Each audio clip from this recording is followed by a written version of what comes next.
You think it's murder? I mean, clearly it's murder. What can I do to help? You think it's murder? I mean, clearly it's murder. What can I do to help?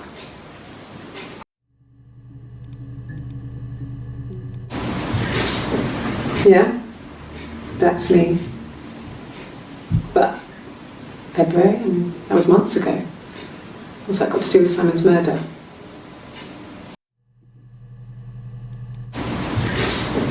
Yeah, that's me. That was months ago. What's that got to do with Simon's murder? That's me. But February, I mean, that was months ago. What's that got to do with Simon's murder?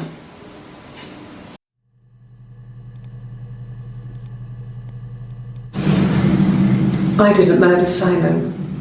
You've got it wrong. You've got the wrong person.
I'd like to speak to a lawyer now. Please. You have no murder weapon. You have nothing. And all these stories we've been telling each other, just that. Stories.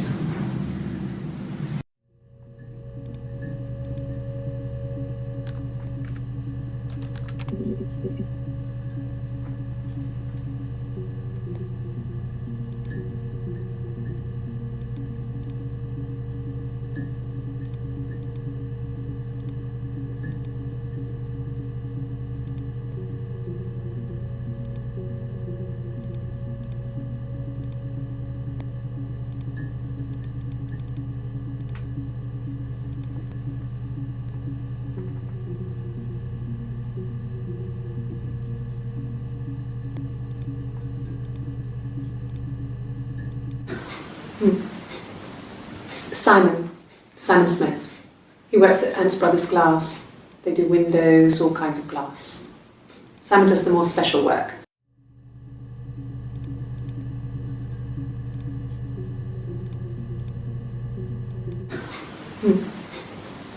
Simon Smith.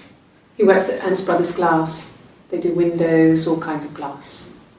Simon does the more special work, mirror making, feature windows, artistic things, really beautiful things.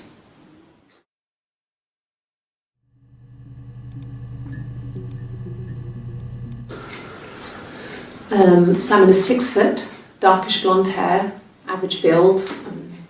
He's clean shaven. If his beard grows, it goes ginger, so he shaves it. Average build. He's clean shaven. If his beard grows, it goes ginger, so he shaves it. I mean, not that there's anything wrong with ginger hair. I bought a photo. They said a spring photo. This was taken last year on holiday in Rome. It's the best one I have.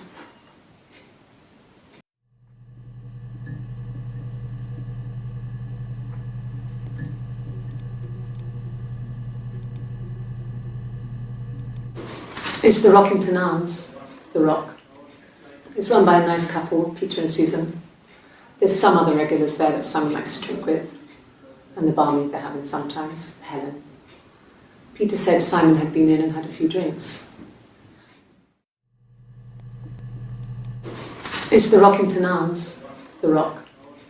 It's run by a nice couple, Peter and Susan. There's some other regulars there that Simon likes to drink with, and the barmaid they're having sometimes, Helen. Peter said Simon had been in and had a few drinks.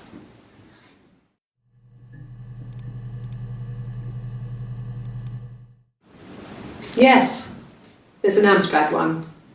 No one uses it for very much. There's a printer so you can write letters on it. Simon sometimes plays games, climb the tower, save the princess, that kind of thing. Yes, there's an Amstrad one. No one uses it for very much. There's a printer so you can write letters on it. Simon sometimes. It's one of the regulars there that Simon likes. There's some regulars there that Simon likes to drink with, and the barmaid they're having sometimes, Helen.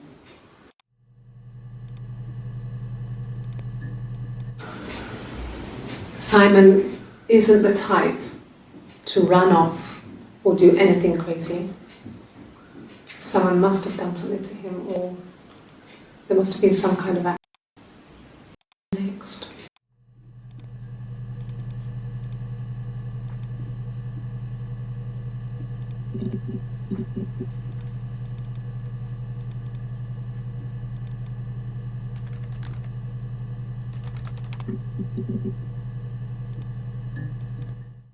No.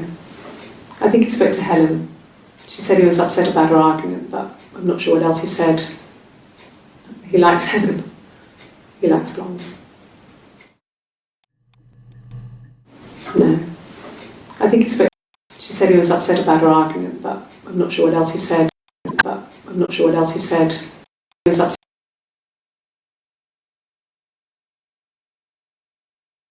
about her argument.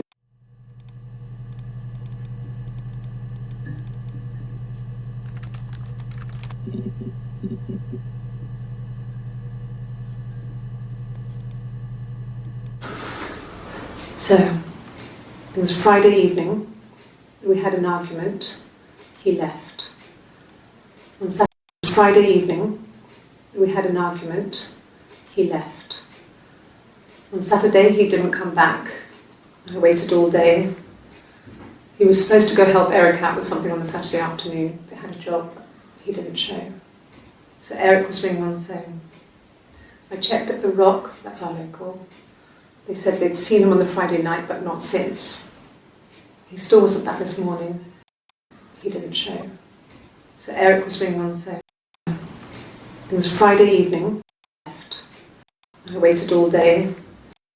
He was supposed to go help Eric out with something on the Saturday afternoon. They had a job, but he didn't show. So Eric was ringing on the phone. I checked at the Rock, that's our local. They said they'd seen him on the Friday night, but not since. He still wasn't back this morning. It just isn't like him at all. Still not back by dinner time. It's getting dark again. So I decided to come and see you. His parents haven't heard anything either.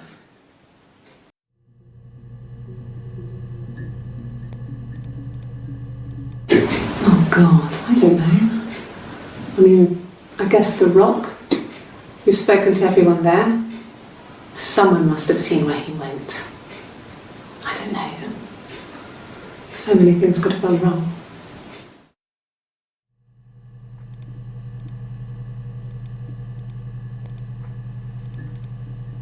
Oh God.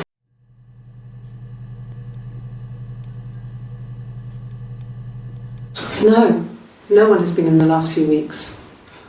We had a plumber come in 3-4 weeks ago. Someone sang with me from the Rock.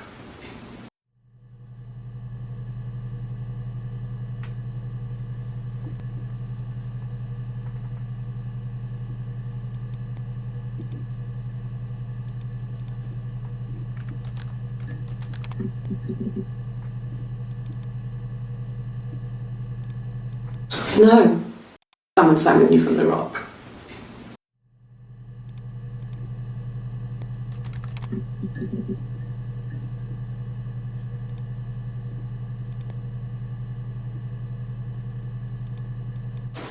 He was wearing a shirt, with a blue turtleneck shirt and jeans. He has a watch. It's a really nice one. That was a gift from his boss, Eric. He had his coat, a long grey duffel coat, like Paddington Bear. He would have taken that with him. It's not in the house.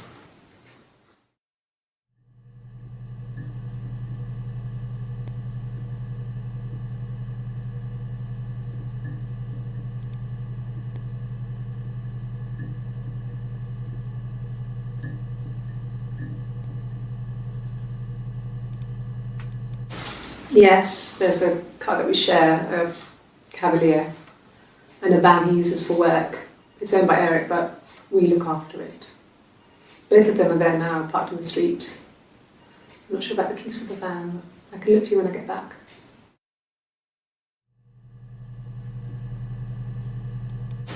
Yes, there's a car that we share.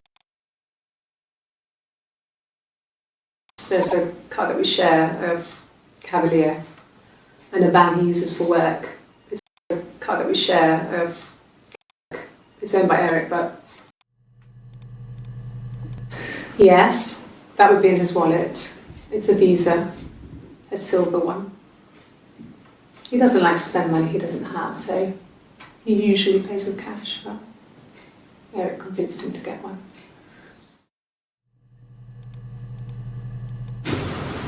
Well, Eric was like an uncle to him. They were pretty close. They spend a lot of time with each other, especially when they have to go to conferences. Have you met his wife, Diane?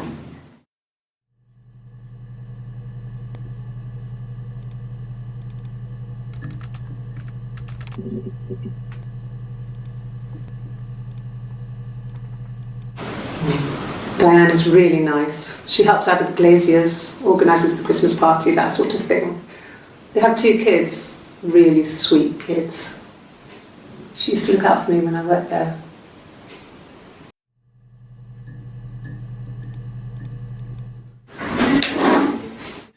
Yeah, that's Simon's watch. It was a gift from Eric. He got it this year. It was a wedding anniversary gift. Steel. It would have been Diane who chose it. She has really nice taste. That time, you must eliminate me. I was in Glasgow then.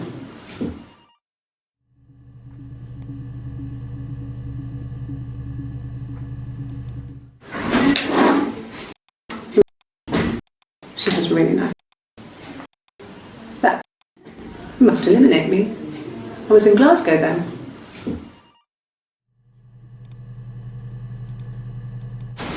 Not really. He would go to the pub. He had his drinking buddies there, but no one ever really came back to the house. Sometimes Eric, his boss, and his wife would come over for dinner. That would be us returning the favour.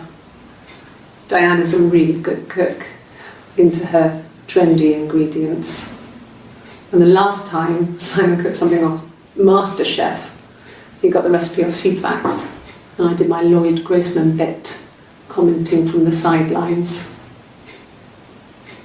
I had to find fennel from the supermarket. Have you ever eaten fennel?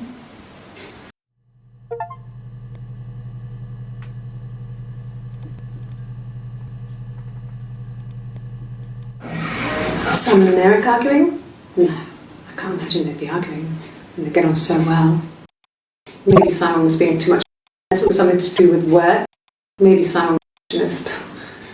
But I don't know. You should ask Diane.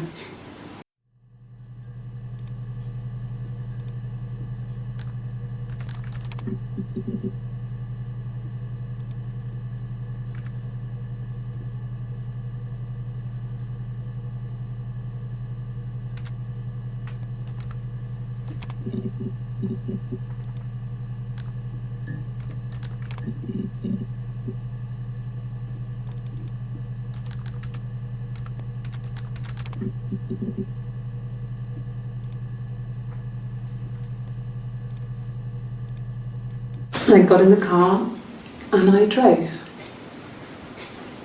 I just kept driving north. Just kept going, just wanted to get as far away as I could.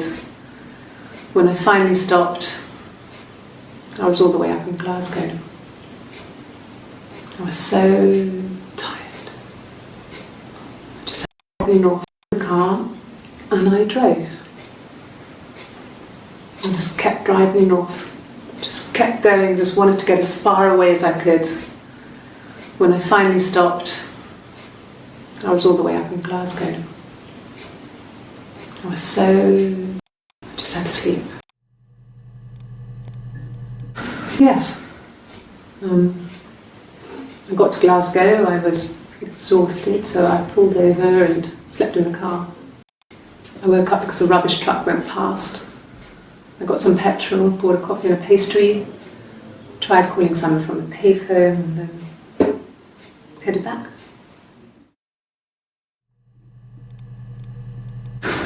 No, I don't think so.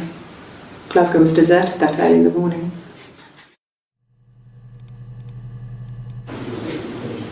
When I arrived in Glasgow, I was exhausted. The streets were empty. I was driving badly. Not a big crash, driving license on me, but he made sure I got to the hospital so they could check me out. It was fine. To have details when I was looked at. There's a scratch on the car.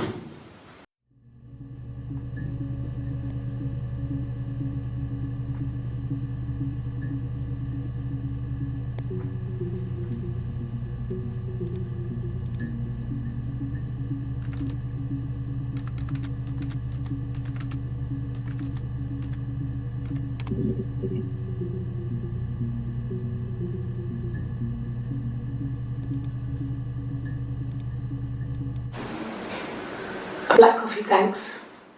No sugar. I'm sweet enough as it is.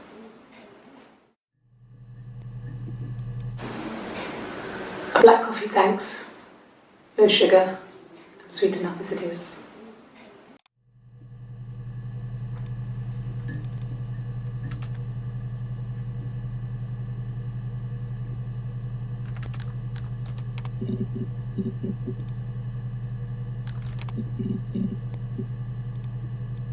Ask the hospital.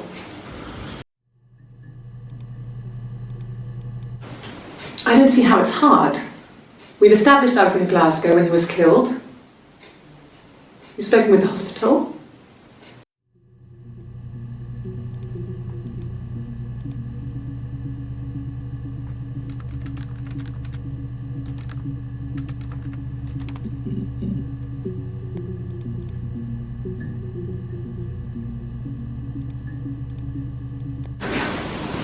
I got pregnant. Both our parents had a big powwow. We weren't even in the room. And they decided we should get married.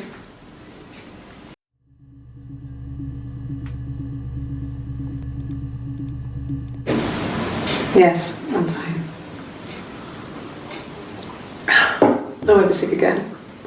This happens some days.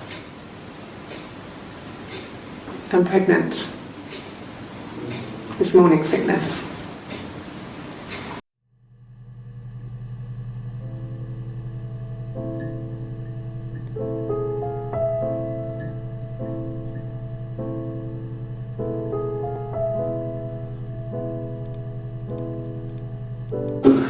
No. Well, yes. He found out on my birthday. I told him I was pregnant. No. Well, he found out on my birthday. I told him I was pregnant.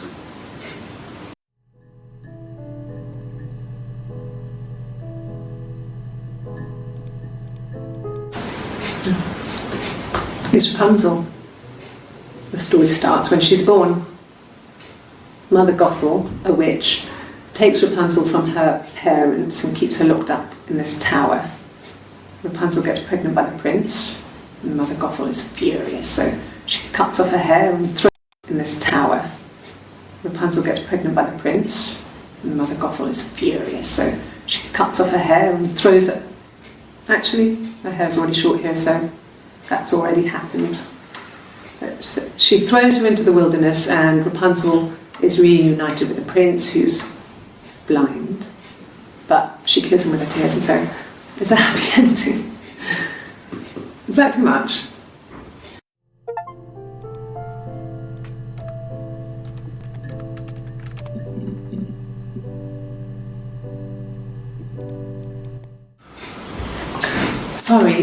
Sorry. The picture, the way it's drawn, just reminded me of the books we used to read as children. I read those fairy tales over and over, and my brain is just...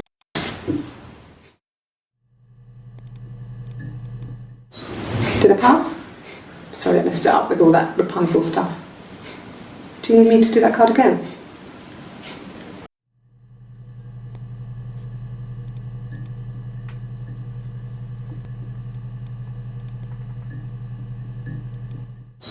Did I pass? Sorry, I messed it up with...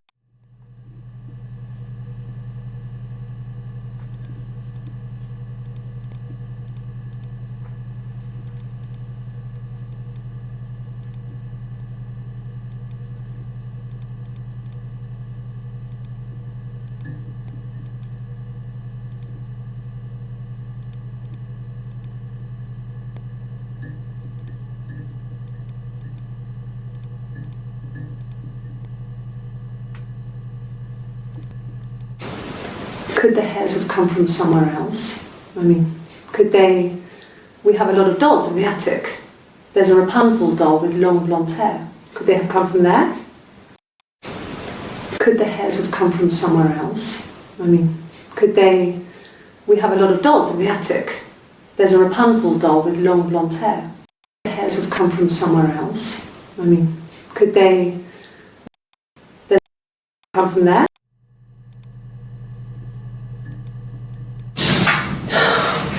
We were obsessed with fairy tales. Not just the pretty ones, but the traditional ones. They were dark and real, bizarre and violent. Felt like life. We had this huge old book that I think Mum must have bought, thin tracing paper over the book was new. We'd read aloud the cat pictures.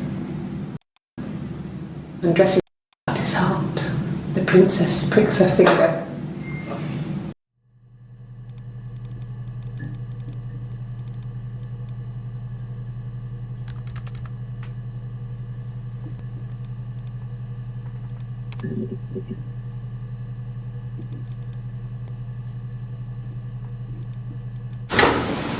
What kind of hairs?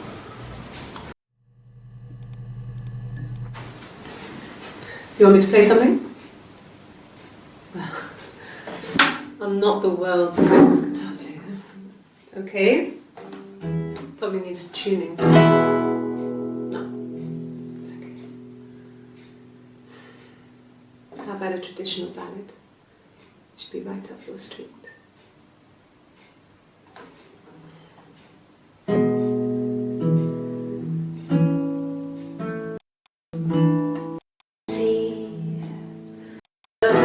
They both full this and the rain.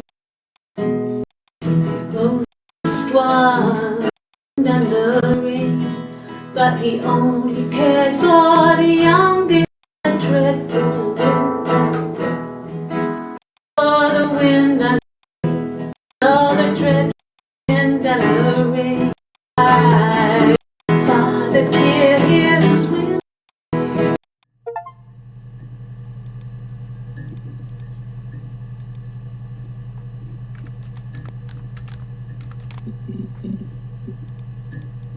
Really? Okay. Here's the rest. Oh, they laid a body on the dock to dry. Oh, the wind and the rain, till a fiddler with a fiddle came walking by. Oh, the dreadful wind and rain. And he made a fiddle bow of her long hair.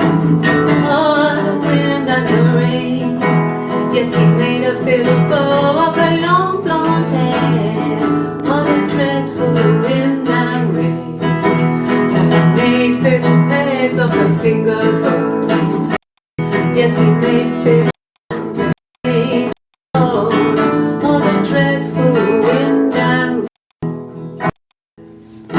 Oh, the wind and the that the field. Anything you sing may be used as evidence against you. Really? Okay.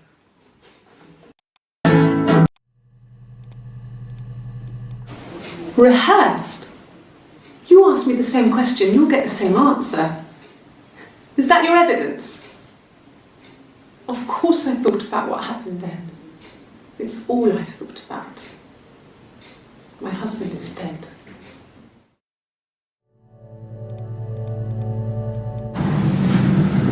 Florence took me home with her.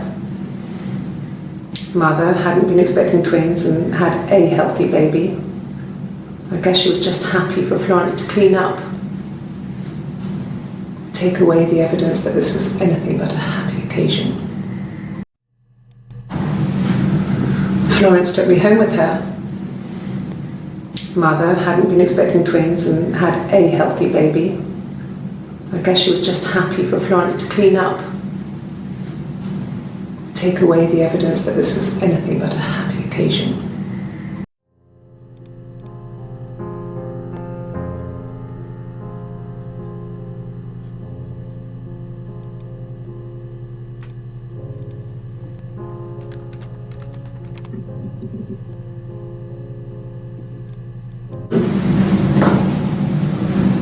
Across the road, where my parents first lived there, was a midwife called Florence. When Hannah was born, I was born at the same time. The midwife was there to help. I'd been throttled by the cord, probably wrapped around my neck by Hannah. The midwife told my mother I was dead. But I wasn't. She wrote all this stuff in a diary. Amazing what people will admit to on paper.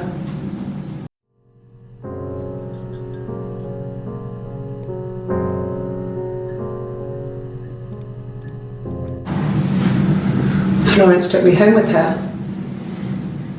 Mother hadn't been expecting twins and had a healthy baby. I guess she was just happy for Florence to clean up. Take away the evidence that this was anything but a happy occasion. Florence raised me in her home. I never left it. She kept me out of sight. It wasn't odd for people to see a midwife with a baby, carrying in supplies, washing nappies, that sort of thing. I never knew any different. I grew up looking out of my window and seeing her across the road. I thought it was like a reflection in the mirror. She was me. She was me.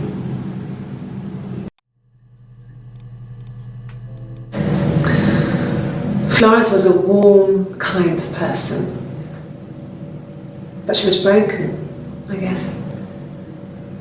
When I found her diary, I also found a biscuit tin with other stuff in it. Older papers, letters, that kind of thing. Her story wasn't there. I never really spoke to her about it. I was far too young to really understand, I guess. I just put it together later, once I was older. She had loved children, planned to have a large family. but her husband died in the war. And that was back when you married for life. She never felt like she could marry again. Isn't that strange? She was a widow from her 20s. But, I mean, I guess it was different then. You know, you married for life and she felt she could never marry again. I guess it was harder, a war widow. One of the dead. I don't know, maybe there was more to it than that. I don't really know.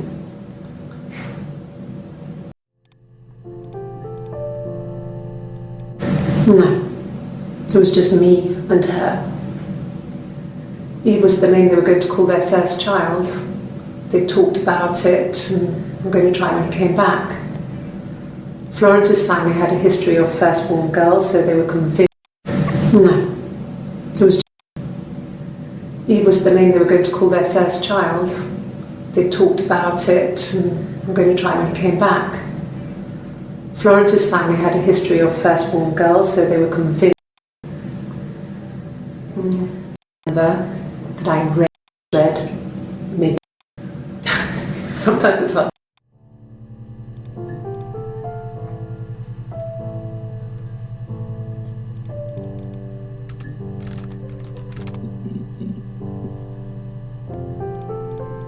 No, he doesn't keep a diary. That's my thing. I've kept one, well, as long as I can remember, since I was a girl.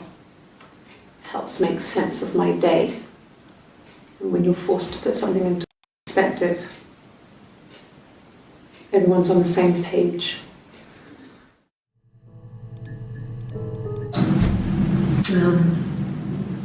When I was 8, Mother died. She slipped down the stairs. It was an accident. I had read a diary at that point and I knew she wasn't my real mother. So I burned the diary that day and I left. Walked out and across the street. It just became our way of life.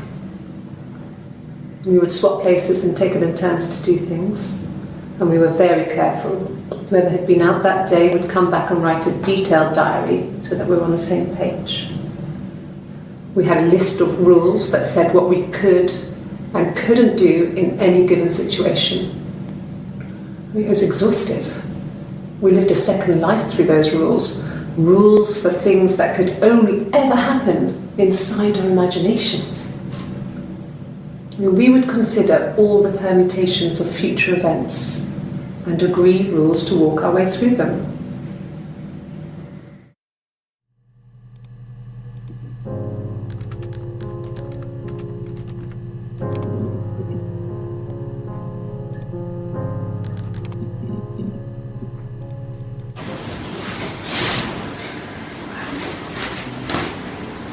Okay, she's being chased.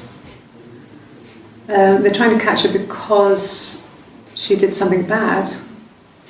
I guess she broke the rules. Or maybe she... Did they catch her there? I don't know.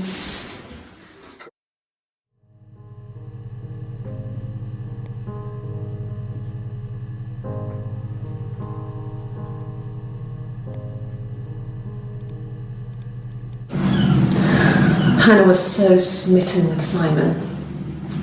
She started getting jealous, didn't want to share. Even the first date, we went to see Tom Cruise at the Old Odeon. We both went, kept changing places in the toilet. We only had one best dress, so we had to keep swapping clothes. Must have thought we had terrible bladder problems. The next date, it was my turn. At the end, I let him kiss me, but that was it. We didn't want another card on our hands, and the Ouija board had said to hold back. After that, it was Hannah's turn, and she slept with him. Broke the rules. Deliberately broke the rules. She wanted to be the first to sleep with him. I mean, that's when she got pregnant. From that one time. We didn't want another Carl on our hands, and the Ouija board had said to hold back. After that, it was Hannah's turn, and she slept. It lasted about 6 months. I tried to carry on, but everything was different. Hannah insisted I not pretend to be her around Simon, let alone sleep with him. We didn't share him like the others.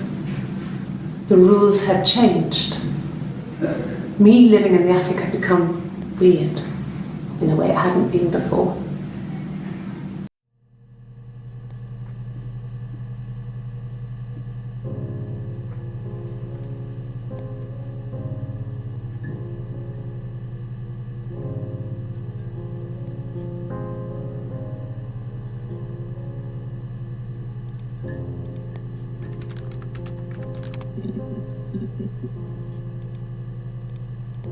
Yes, I inherited it from my parents, so it made sense to move back, me and Simon. Felt like going back to old ways before the pregnancy. Reminded me of being a girl, a dollhouse in the attic, old things. We didn't sleep in my parents' bedroom for a long time. We decorated it as soon as we moved in, but it was another year before we started sleeping there.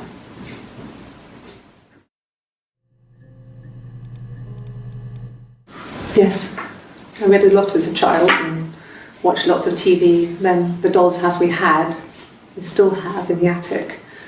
It's kind of a fairy castle. We used to play out there and make up our own stories.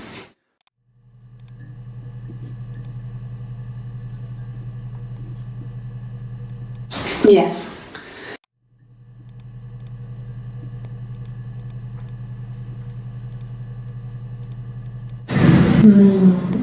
She recognised me from the window. She told me to come inside, and she hid me. They had made the attic into a place where Hannah could play. There was a dollhouse. She hid me up there. No one else ever went into the attic. It was her place. Yeah. I'm not sure where the dollhouse came from. I don't know if it was given to them or they inherited it. I mean, they wouldn't have had the money to buy it. It was so huge. It must have been taken up to the attic in parts and then reassembled up there. It's a beautiful thing. Wallpaper to scale, little furniture, the lights work, mirrors, beds, big duvets and pillows. We spent hours and hours playing in it, invented all these characters and families who lived there.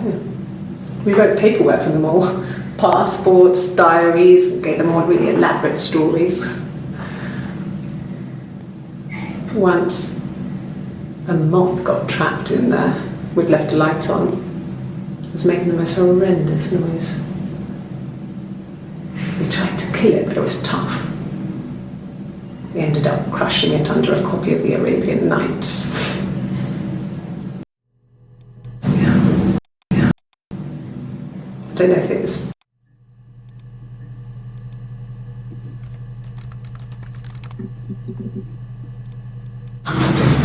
The legal stuff was completed very quickly. Hannah moved back in with Simon. Eric gave Simon the week off to help with the move. He decorated, modernised wallpaper, curtains. Hannah insists the attic be left as it was, dollhouse and all. Simon never went up there.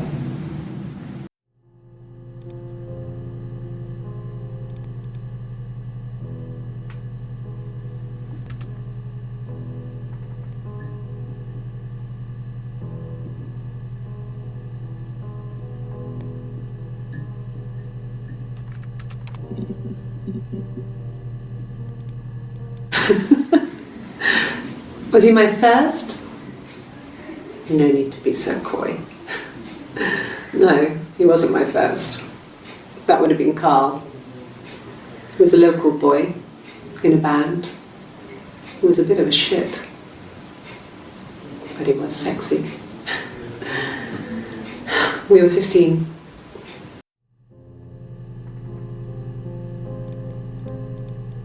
No, I was 15. Carl was older, 17, I think.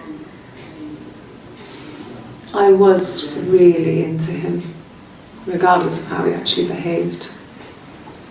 Lots of drunken teenage sex. We did it in a church once. And stupid. So he got tired of us and we split up after about 6 months. It was sad, but those early experiences, they help you realise who's really important to you, you know? Family. Family. So, Carl fucked off, and then there were other boys here and there, and then Simon. Differences? She's a better driver than me. She passed the test for us. I tried to take it and nearly crashed the car. Learned that you can't rely on confidence to get you through everything. She is the shy one. She was especially shy around boys. If Hannah liked a boy, I would have to pursue him. It was that way with Carl. Hannah met him first. She had such a crush. I let him take my virginity after a night that his band had played at. It got difficult. When I was with Carl, we would have sex, but Hannah couldn't let him see she was a virgin. She had lots of excuses. After a while, we decided that I should take Hannah's virginity. It's not that different to a bruise, pulling a tooth, a graze. We used a hairbrush. After that, we took it in turns, though. I was always the one who seduced the boys. Until Simon.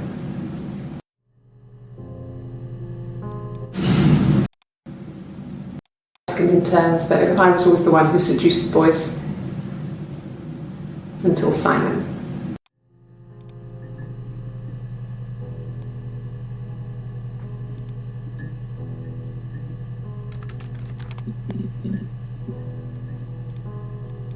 My name is Hannah. Hannah. It's Pandre. It reads the same backwards as forwards. It doesn't work if you mirror it though, it's not quite symmetrical, but well, I mean, you get the idea. I live at 31 Gladstone Street.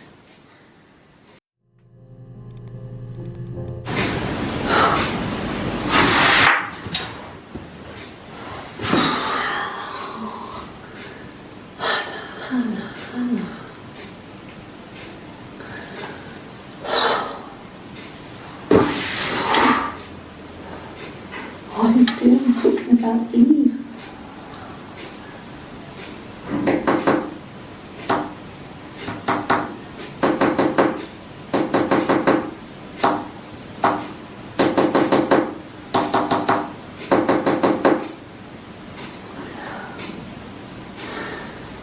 Poor Simon.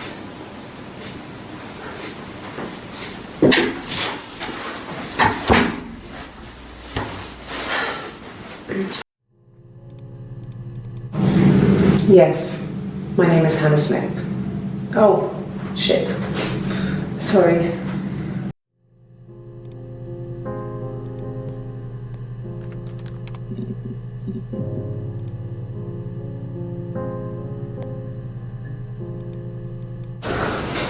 Well, my friend Eve. I mean, she was a friend from when I was a kid. And she was always more popular with the boys, and I used to hate her for it. I mean, really hate her sometimes.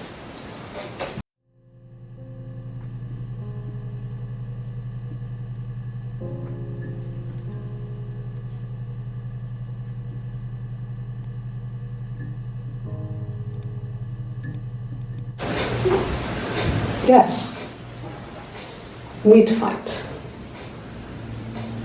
We fought on the beach once and I held Eve's head underwater. There was no one else around. It was at the far end of the beach, and I held her head under and I kept it under. And for a moment, I just wanted to kill her and watch her drown. But that was it. It was just a moment. We made up afterwards. It was a love-hate relationship. A police station. Yeah. When I was young, we ran away on my birthday.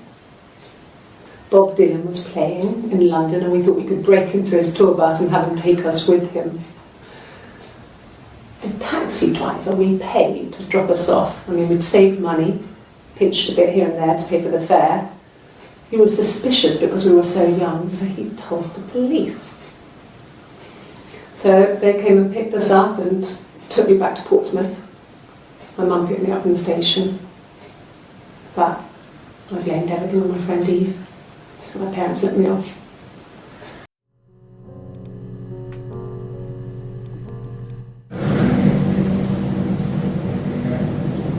My mother called me Eve.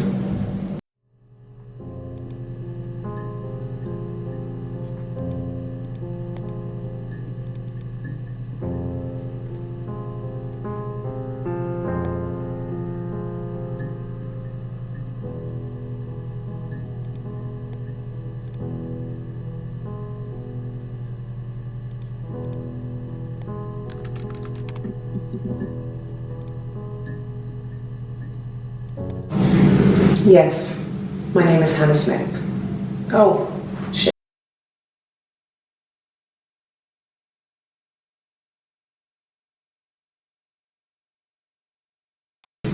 Sorry.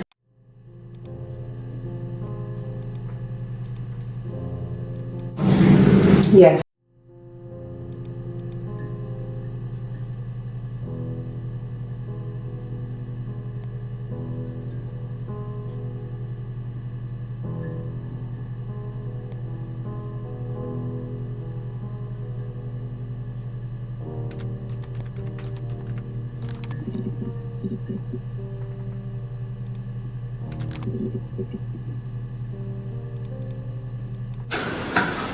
A week or so ago. It would have been the Saturday before my birthday. You know, I get like that on the weekends, have a lie-in, then want to get up and blitz the house. A week or so ago. It would have been the Saturday before my birthday. You know, I get like that on the weekends, have a lie-in, then want to get up and blitz the house. Yes, I'll take a lie detector test. I've never taken a lie detector test before. Does it really work?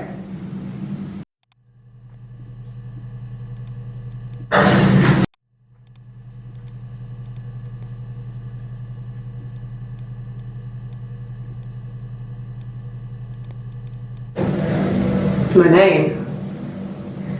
That was the only question I failed.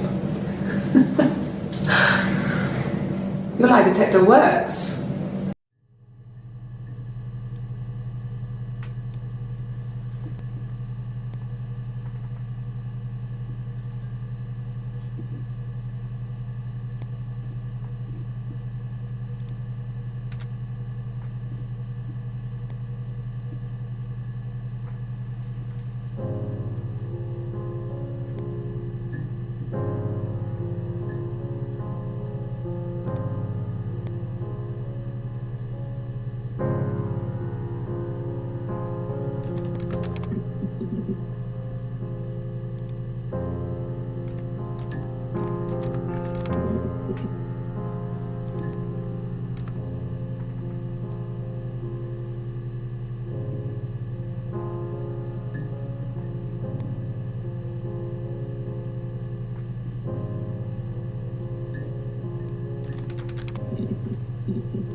When beautiful people died, we always felt like it was a sign.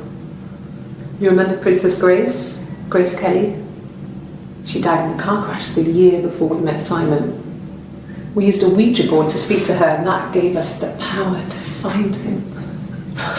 That's what we thought then. That people who died tragically leave some kind of magic behind. We used to share dreams. We used to wake up and write them down in our diaries immediately and compare them.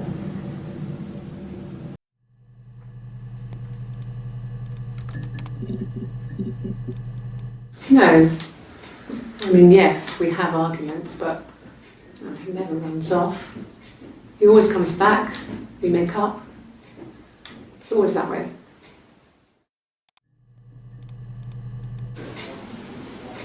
A long time. We got married when I was 17.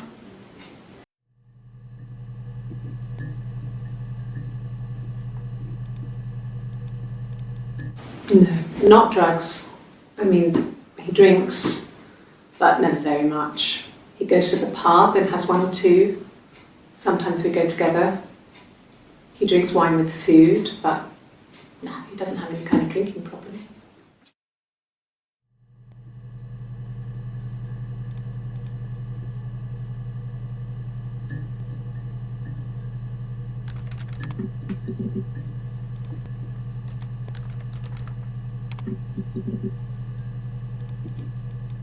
This was about 9. I went round and she was waiting for me. She was furious and so angry, the kind of anger you can only have towards yourself. We screamed at each other, argued, cried, we fought. I hit her back, left a bruise. I had my wig on from performing, she tore it off. Eventually, we grew tired of fighting and I left. I had my wig on from performing, she tore it off. Eventually, we grew tired of fighting and I left.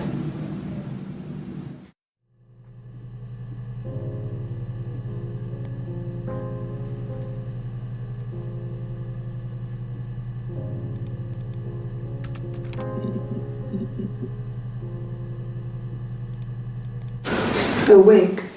You mean? But what type of wig? No, I've never worn a wig. What kind of wig? This other person doesn't exist. I don't know what the blonde wig is, but it could be anything. Have you looked at the cat flap?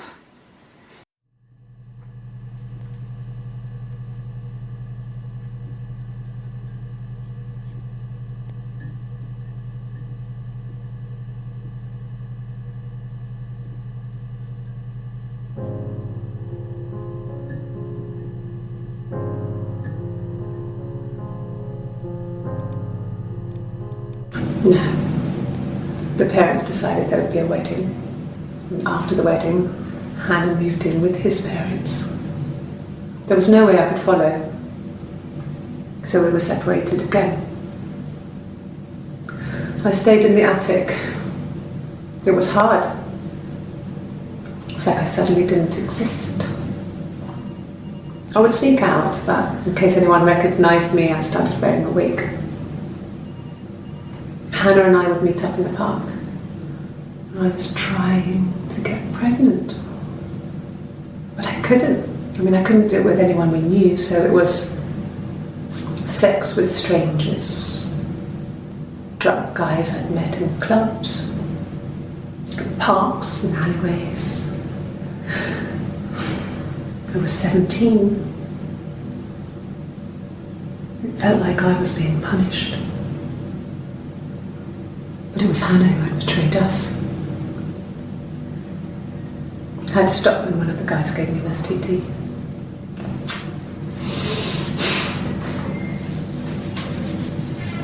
When we met up, it was disturbing. For the first time, my reflection, she didn't look like me. She was fatter, flushed.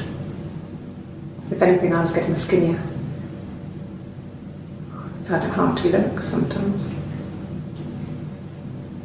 We talked about what to do. Was it time to become our own people? I mean, that seemed like the right thing to do, but neither of us wanted it.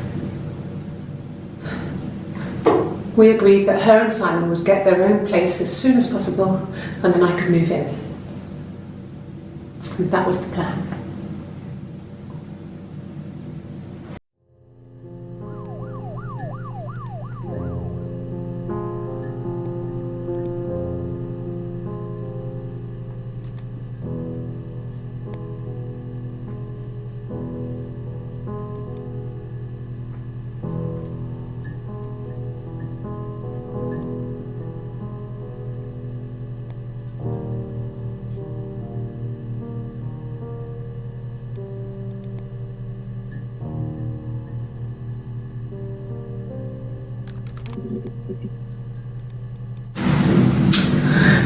I was living in the attic. It was a very hard time.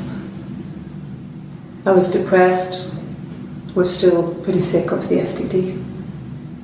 And I came down one morning and they were dead. They were in bed and both had been sick. They'd thrown up a lot. And I'd slept through it.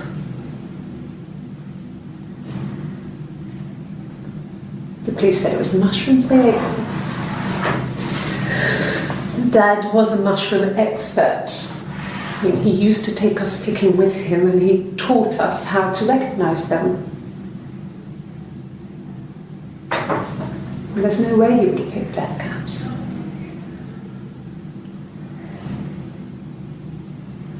But the police believe that's what happened. They never even looked in the attic.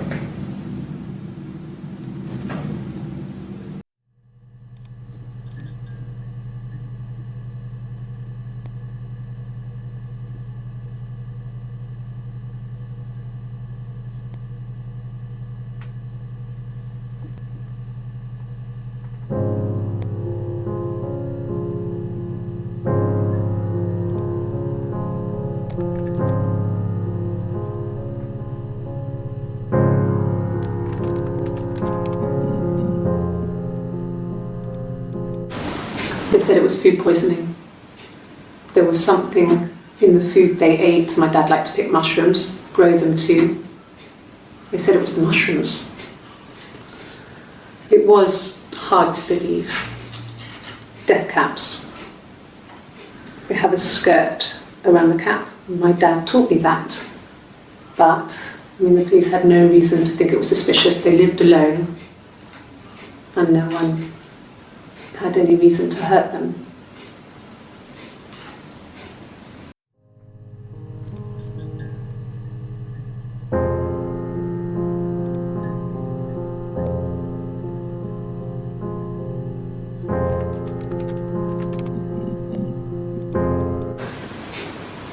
No. The whole thing was wrong. The bags, I think they were from our kitchen. You can probably check that. We never go into the cellar. It's just a place we put things we don't need. Dad used to grow mushrooms there. The bags were taped up. I think it was parcel tape, but I think it was ours.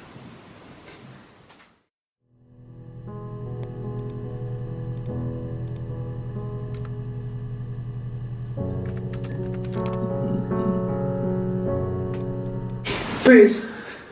Oh yeah, no, it's nothing. I was going through the top cupboard in my kitchen and the chair slipped and I kind of hit the door with my face. We hurt like hell.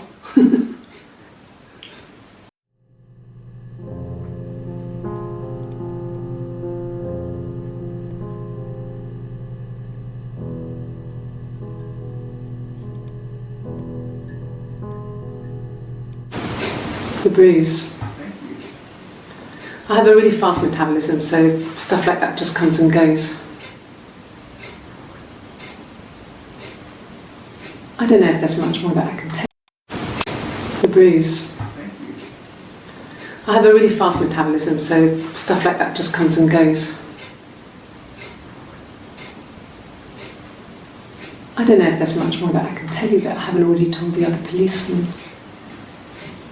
I found the body.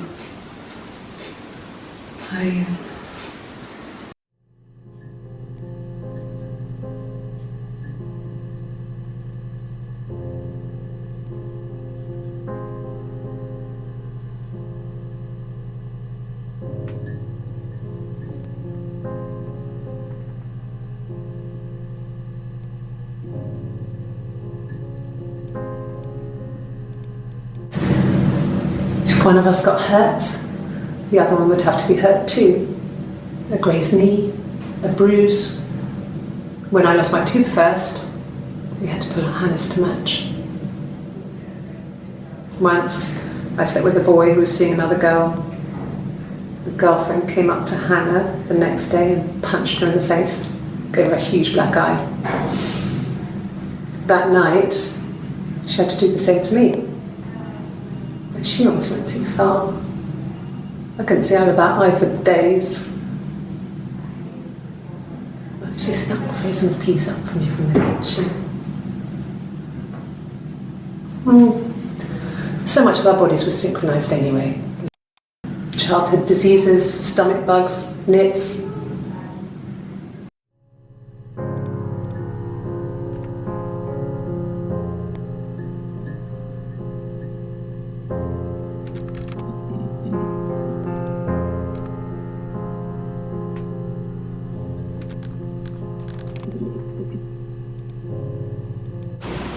Okay. I parked up on the street. It was busy, so I had to park down the end of the road. Walked up, knocked on the door, no answer. I took my keys out of my bag and unlocked the door. The main lock was unlocked. You can tell because the key doesn't turn when you... I parked up on the street. It was busy, so I had to park down the end of the road. Walked up, knocked on the door, no answer. I took my keys out of my bag and unlocked the door. The main lock was unlocked. You can tell because the key doesn't turn when you try to turn it to the left. I walked in. Simon's coat wasn't on the peg. I couldn't see his shoes in the shoe rack. I shouted out. I walked straight into the kitchen because he usually sits in there to have a cup of tea and read his paper. But he wasn't there. I touched the kettle. It was cold. I looked quickly in the living room. Nothing. So I walked upstairs to the bedroom and he wasn't there. I didn't search for him because it was pretty clear he wasn't there. I had a shower. The phone rang whilst I was in the shower. I didn't answer it. I think it was Eric.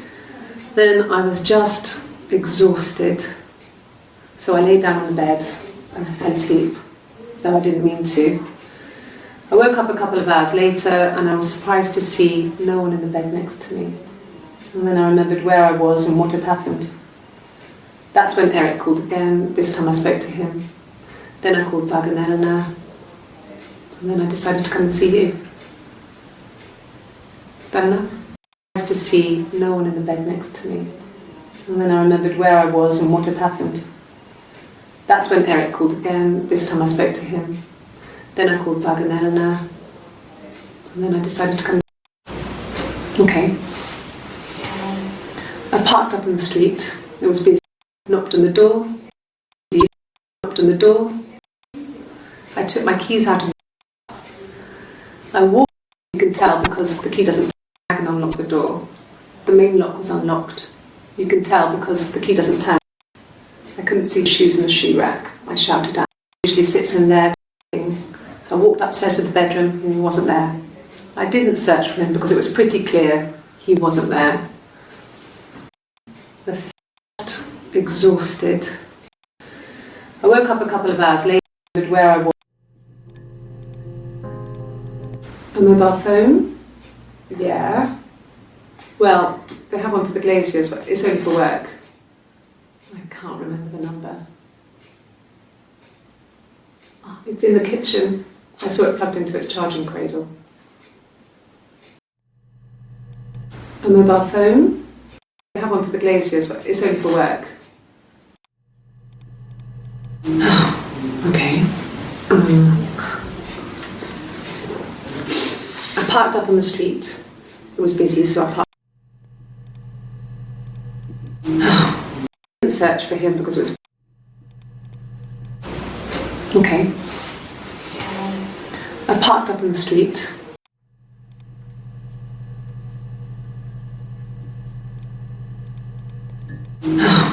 Okay. I parked up on the street. It was busy, so I parked down the end of the road. I walked up to the house, I knocked on the door, no answer. I took my keys out of my bag, unlocked the door. The main lock was unlocked. I could tell because the key wouldn't turn when I tried to turn it to the left. I walked in. Simon's coat wasn't on the peg. I couldn't see his shoes on the shoe rack.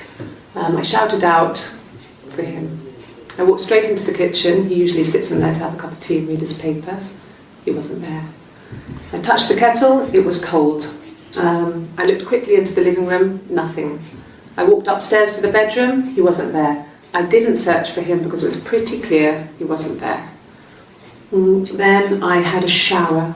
Whilst I was in the shower, the phone rang. I think it was Eric, his boss. I didn't answer it. Then I came out and I was just exhausted. So I lay down on the bed and I fell asleep, but I didn't mean to. I woke up a couple of hours later and I was surprised to see no one in the bed next to me. And then I remembered where I was and what had happened. That's when Eric called again. I spoke to him. Then I called Simon's parents. And then I decided to come and see you. Is that enough?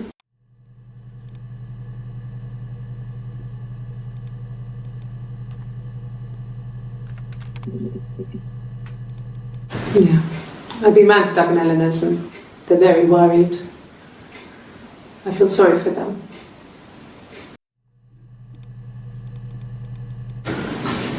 I got a job to contribute, you know.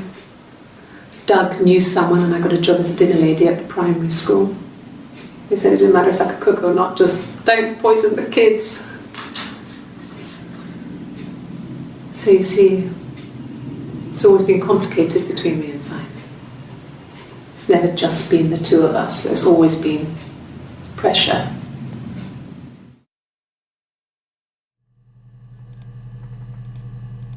I hoover, I dust every week, maybe less. I once asked Eleanor how often I should dust and she said, if people ask, tell them you do it once a week, but every few weeks is okay. I think she was just trying to make me feel better. I mean, when I was there, she was hoovering every day, you know, ran an ordered house. You know how that generation is, putting on a brave front. She has secret stashes of cigarettes. Doug doesn't even know she smokes. When I was there, I saw her. She has these sort of porcelain vases, ornamental, next to the Reader's Digest books. Cigarettes inside. And she still has them. I mean, last time I was there, I looked in a vase. There was a fresh pack. I mean, all those years of marriage, and she still has a secret like that. She has these sort of porcelain, you know how that front. Doug doesn't even know she smokes.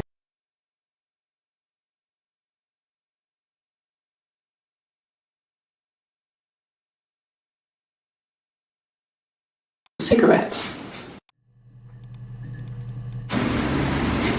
1984 was an awful year in the end. We were living at Doug and Eleanor's. I lost the baby at the end of spring and my parents died in the summer. It was a hot summer, a heat wave. It was a hot summer, a heat wave. So when they discovered the bodies, it was just awful. Because of the circumstances, them dying together like that, they brought in a lot of police. The forensic entomologist. I had to look that up. Police. The forensic entomologist. I had to look that up. It was because of the heat. It's just awful.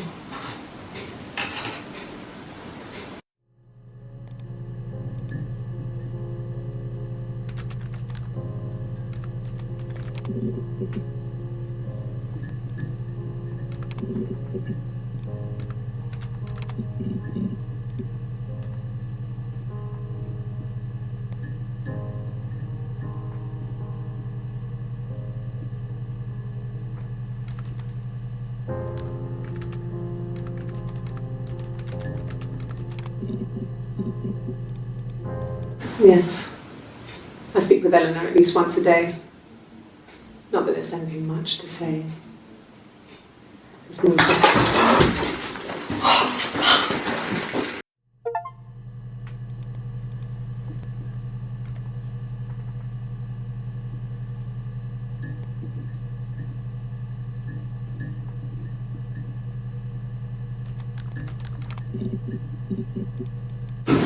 No. I lost the baby. I had a miscarriage at 8 months. We carried on living at Simon's parents until, well, it was only a few months after. No. We carried on living at Simon's parents until, well, it was only a few months after. Then my parents died. It was the worst year of my life. A miscarriage and then my parents.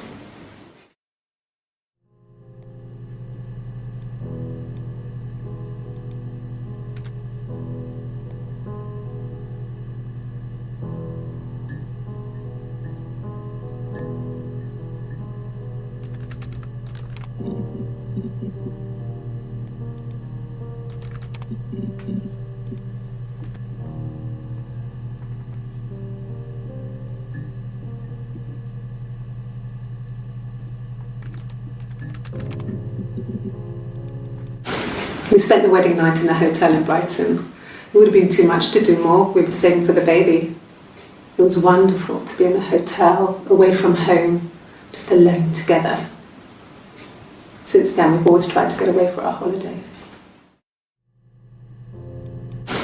We spent the wedding night in a hotel in Brighton.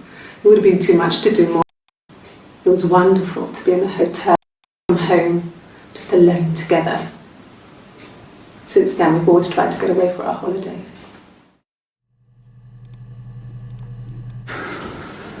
We couldn't afford our own place. Simon dropped out of school, went full-time at the Glaziers. That was Eric's generosity. We moved in with his mum and dad. They had a spare room for us and the baby, if it came. It was a nice change, time to myself, living there for those months, full of hope.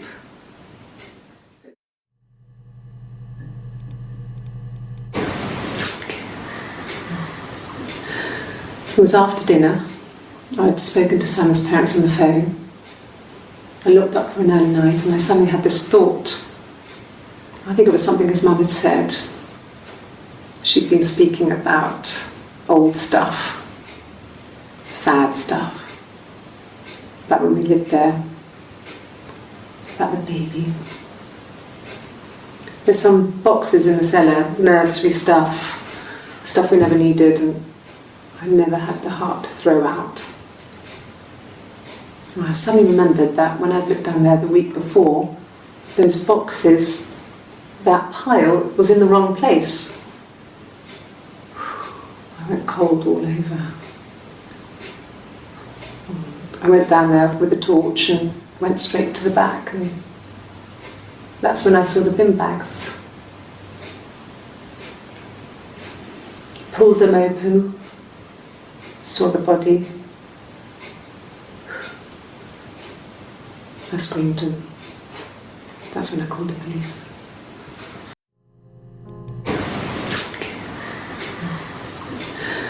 It was after dinner. I'd spoken to Simon's parents on the phone. I looked up for an early night and I suddenly had this thought.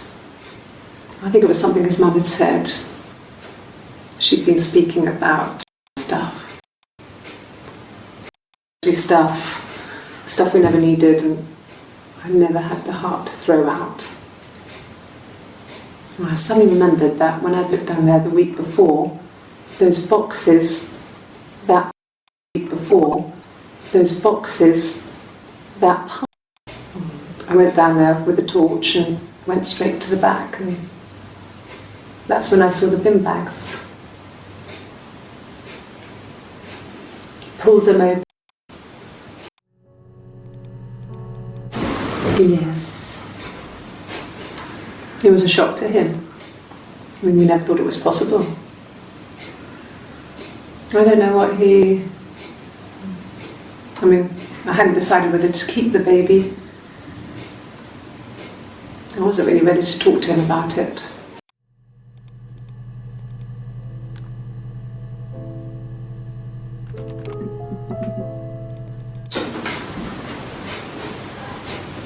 His body, it didn't look real. And his throat, it looked like his throat had been cut.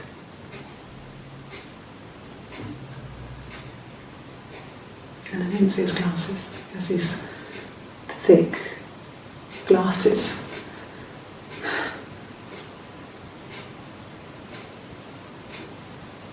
He doesn't always wear.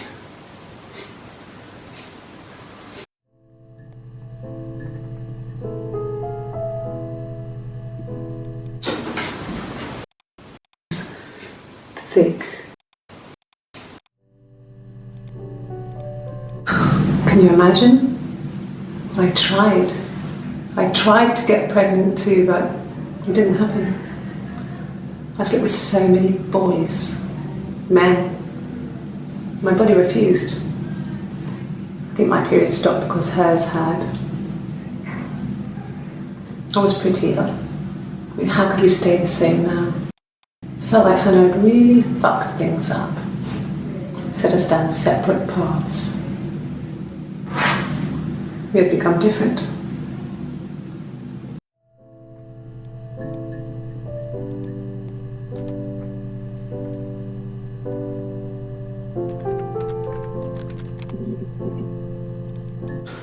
No, he doesn't have any tattoos. He has a scar down here near his stomach, past his hip. Cut himself with some glass. That was before, a long time ago. He looks just like the photo. He's not got his glasses on here though. He takes them off with the camera. But he needs them to see properly, you know. He has to read a newspaper or TV. He likes TV. It wasn't the present so much. It was one of those arguments that had been simmering for a while. The present was a mirror. A nice mirror. He'd engraved the glass, the kind of mirror a princess would have in a story. He made it especially for me. Well, on his clothes, that would make sense. He made it by hand. I mean, he brushes the silver onto the glass. It's not how they make mirrors these days. I mean, he made the mirror and he gave it to me.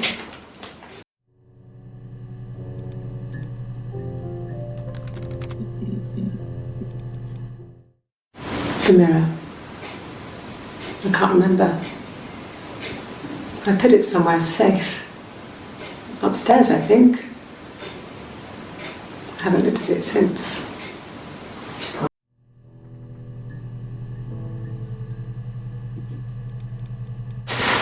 Silver leaf? No. He normally silvers them properly. This mirror, it's supposed to look antique. The reflection isn't as good. It's the perfect mirror for someone who doesn't like to look at their own reflection.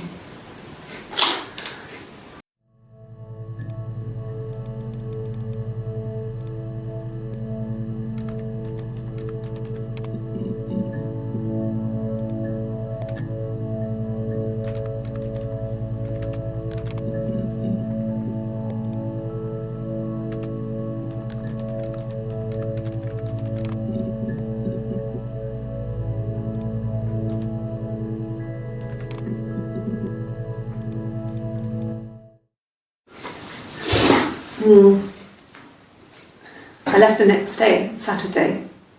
I slept for a few hours in the car. And when I woke up, I came straight back. Simon wasn't returning my calls and I wanted to try and make up. I got back to the house and Simon wasn't there and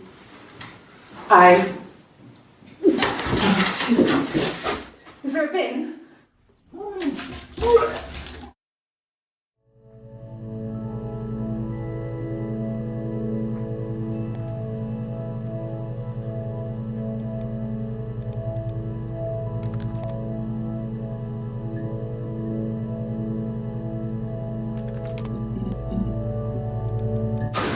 When will the police let me back in the house?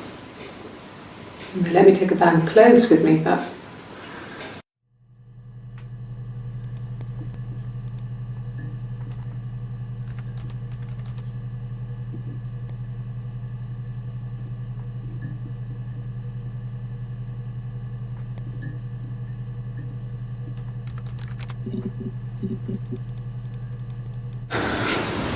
Well, fine, considering. I got back into the house today, and that was weird, knowing your people had been there through my things. It's like I've been burgled. Only worse, obviously. I don't know.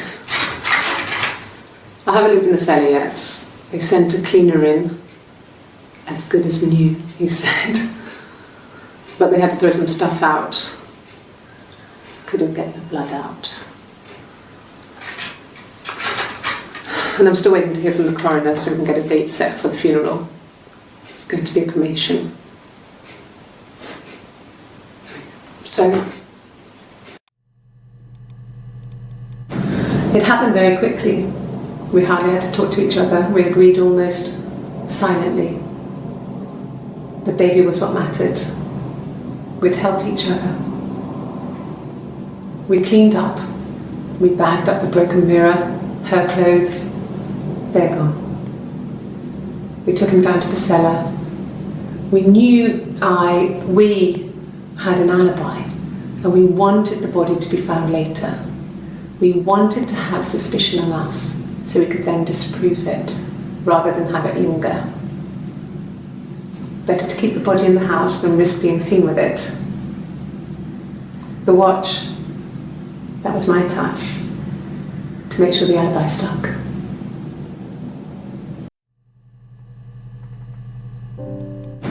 It happened very quickly. We hardly had to talk to each other. We agreed almost silently.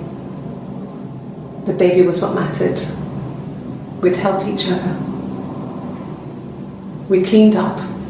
We bagged up the broken mirror, her clothes. They're gone. We took him down to the cellar. We cleaned up. We bagged up the broken mirror, her clothes. They're gone.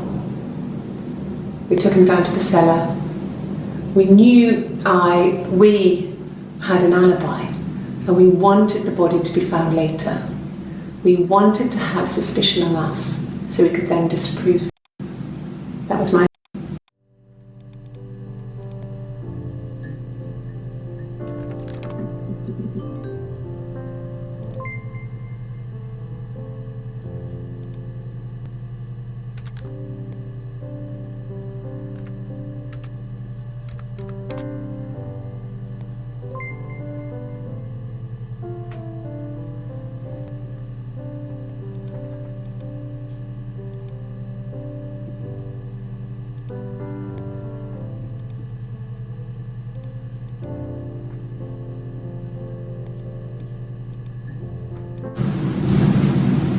Her story is that she'd waited for him to come back. She put on my wig, some of my clothes, pretended to be me. They talked. She'd enjoyed being me. He said he wanted to be with me. Then he took out a present, another mirror. Just like the one he'd given her earlier. That unique present. She went crazy, smashed the mirror, They argued, screamed. He hit her. So she grabbed a piece of the mirror and just swung it round. She cut his throat clean open. She'd only meant to scare him off.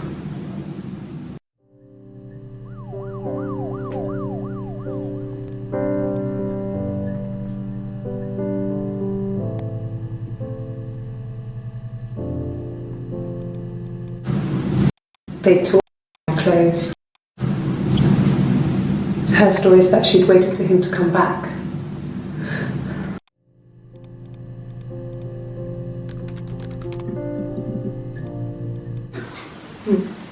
Windows.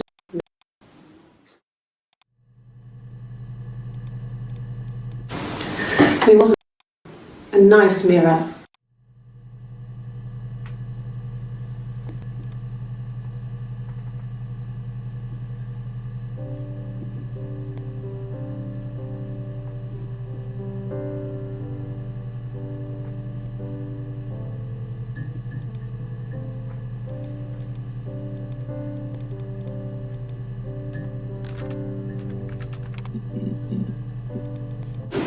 Yeah, we were 17.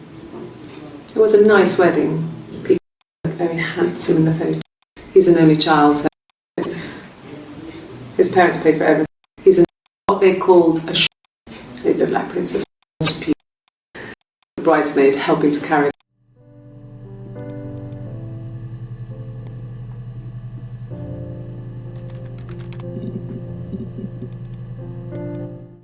Okay.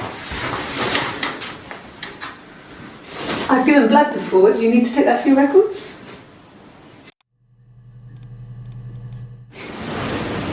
Nothing like this has ever happened to me before. The blood. It's probably the worst thing that's ever happened to me.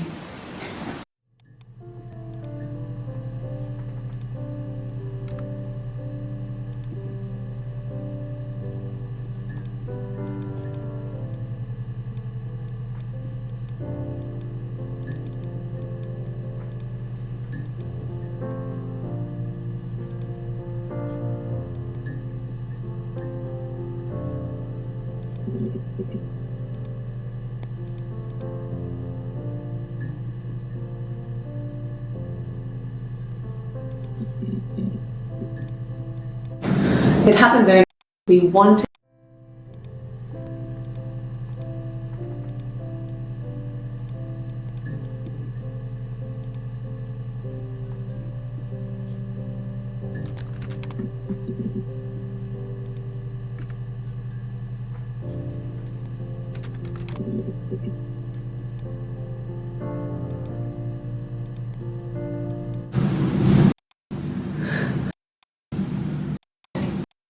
Another.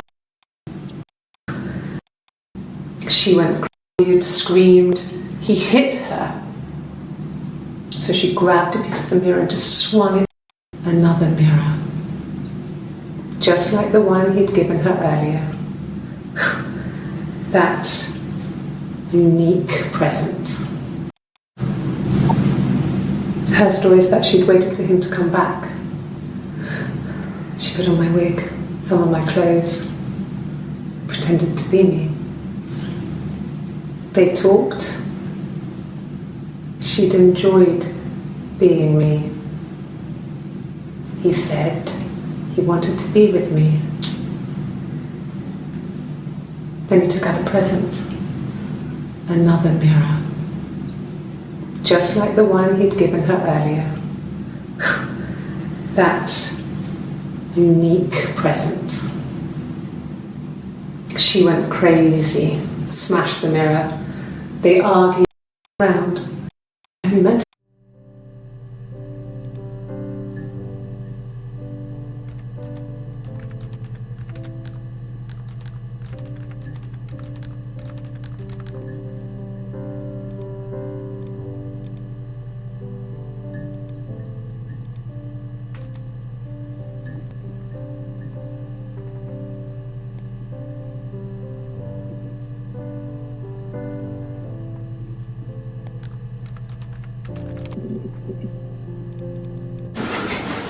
I guess you could call it that, but we were first dance to come back and say, I loved it.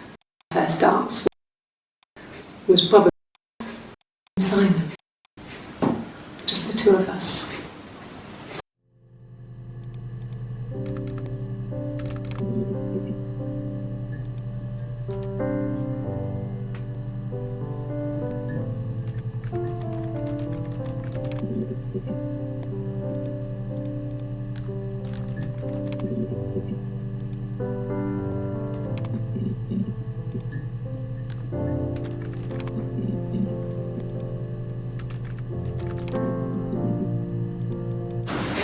It was my birthday, like you said. We were going to have a meal at home. We had our meal. He gave me his present. I guess I didn't like the present. It was my birthday, like you said. We were going to have a meal at home. We had our meal. He gave me his present. Like you said, we were going to have a meal at home. We had our meal. He gave me his present. I guess I didn't like the present. From when I woke up. Okay. I woke up. Simon was already up and he made me birthday breakfast of eggs Benedict. We both had to go to work, so we saved presents till later. I got to work, had some birthday cake, children sang me happy birthday. Then I came home. The birthday meal was a takeaway, and Simon gave me his present, which I didn't mind. And after that, we talked about the baby. It turned into a big argument. Simon left. I was furious. I wanted to get as far away as I could and get some space to think. So I left.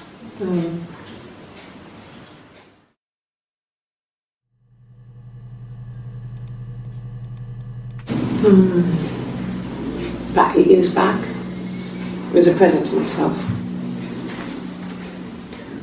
I shouldn't even be drinking coffee with the baby. It's been hard trying to give it up. I think they say you can have 1 cup.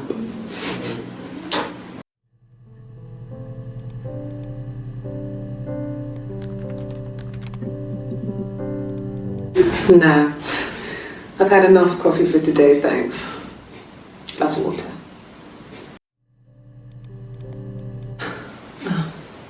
Coffee, I guess. Milk and sugar.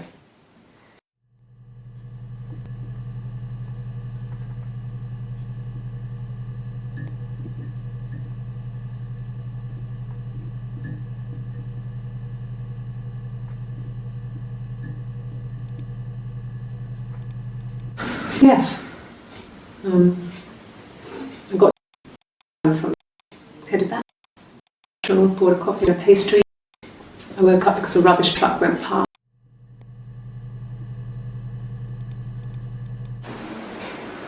Black coffee, thanks. No sugar. I'm sweet enough as it is.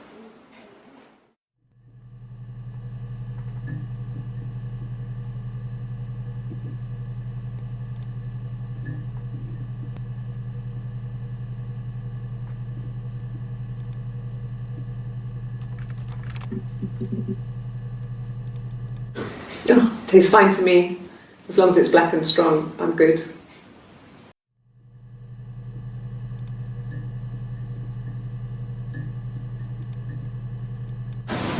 No cat. My parents had a cat before they died called Domino. It was this little black thing with white dots. And we never did anything about the cat flap, but if you were thin, you could maybe squeeze.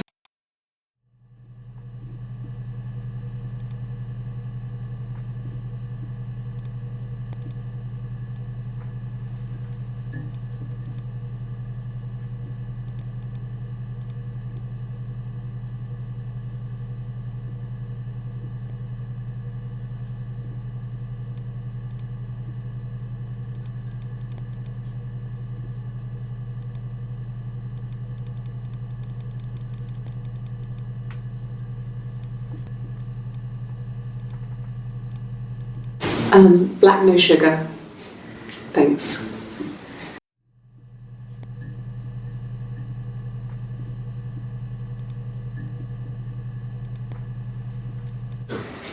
Tastes fine to me, as long as it's black and strong.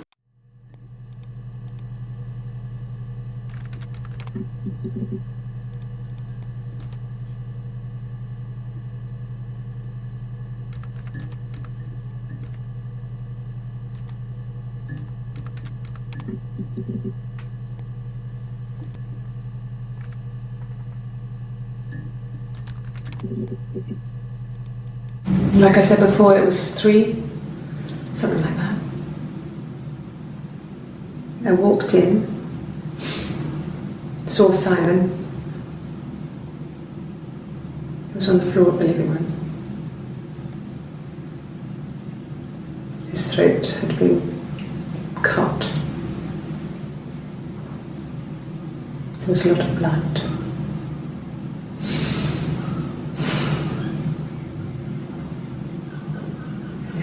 He was dead.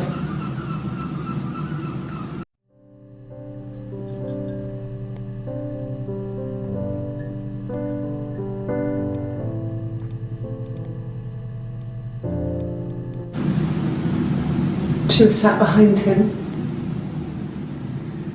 She had my wig on. And she'd been there all day.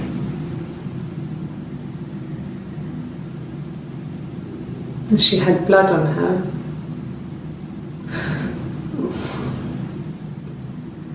And she was in shock.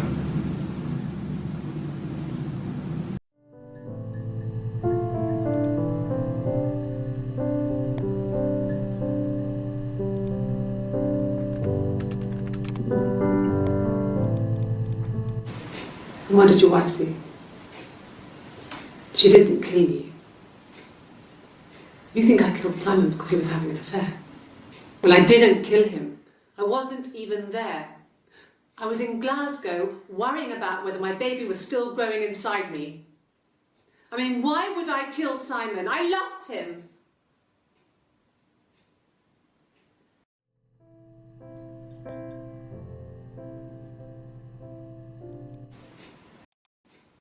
Having an affair. Well, I didn't kill him. I wasn't even there. I was in Glasgow worrying about whether my baby was still growing inside me. I mean, why would I kill Simon? I loved him. I mean, what if they were crazy? You'd hear about these crazy people want to kill him.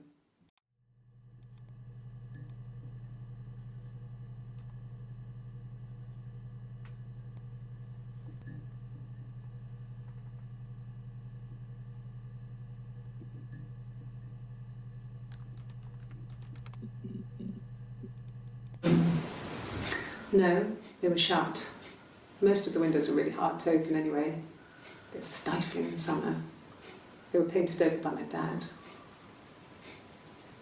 Could have left a door open accidentally. Or there's a cat flap in the back door.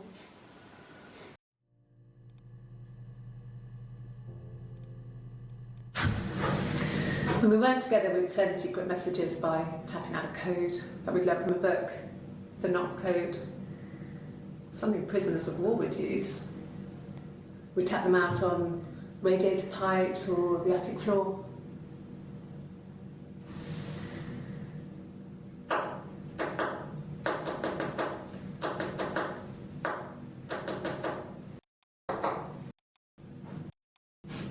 Couldn't find any.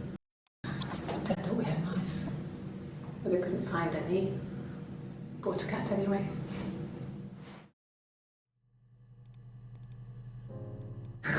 We loved our cat, Domino. He had this little bell around him, and we still sent him to each other. Mum found some of the notes once, and she thought I was just writing to myself because I had words for things, so...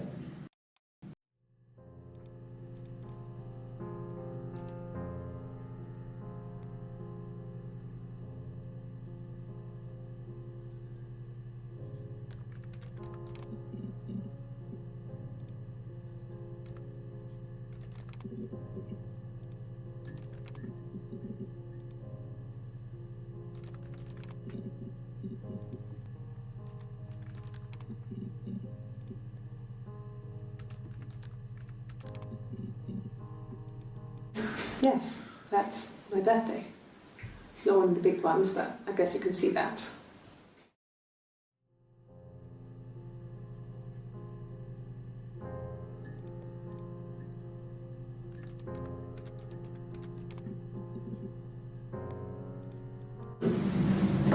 My parents first was there to help.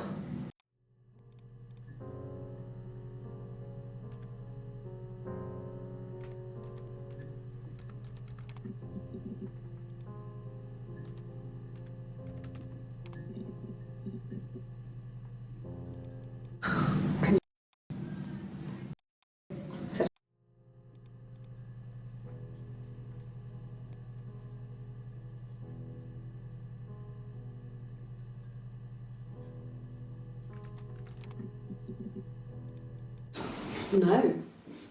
No, Simon didn't play guitar. He wasn't very musical. He liked to listen, but he was tone deaf. Yes. Yeah, it's my guitar.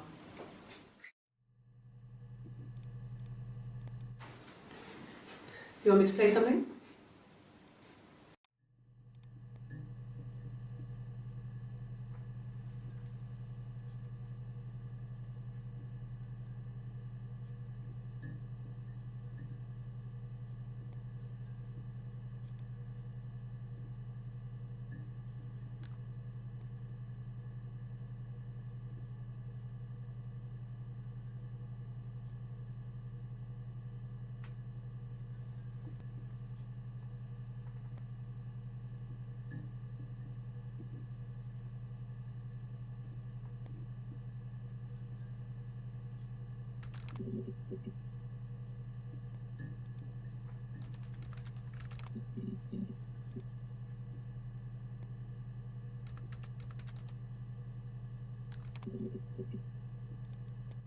It was late, early Saturday morning.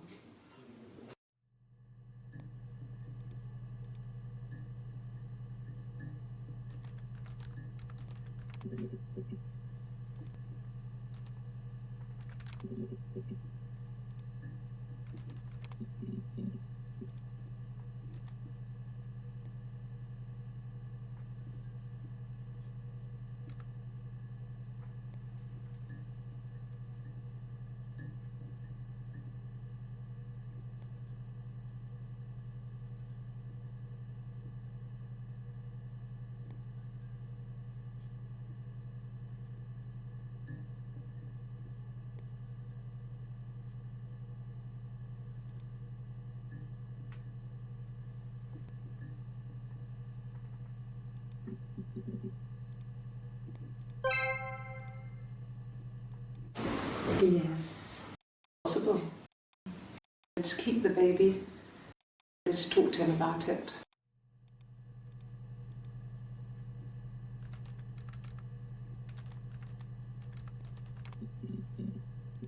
No. You told him I was pregnant.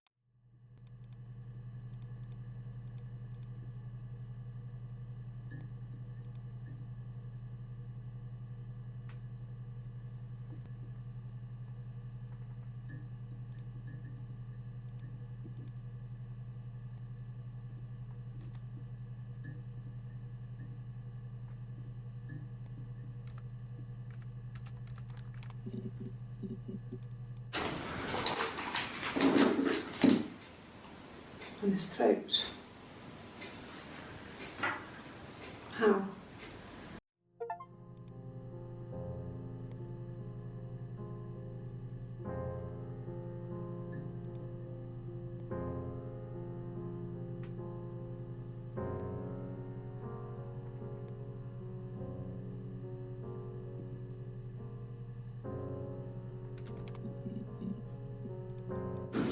Yeah, when I was at school. I worked part-time in the front shop. It was sort of an extended family thing. My dad used to work there, my mum worked there before. I was typing out invoices or anything. I was quite shy. I didn't work a till or anything. I was quite shy, so I wouldn't have liked to have worked a till.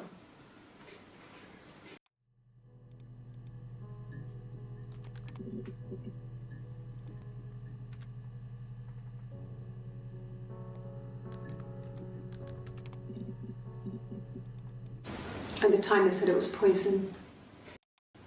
That's so good. Maybe I could have done something.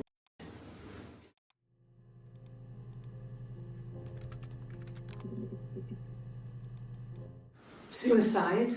No. I mean, he would never do anything like that. He is not the kind of person to do anything like that. I mean, to hurt himself?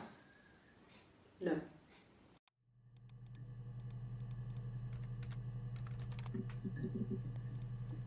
Bruise? Oh, yeah, no, it's nothing.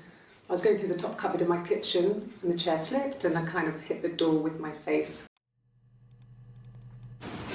The bruise. Like that just comes. I have a really fast metabolism, so stuff.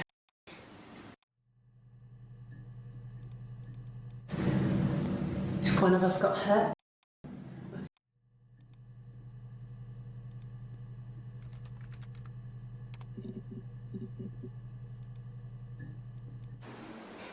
sugar, I'm sweet enough as it is. Yes. It's a rubbish truck.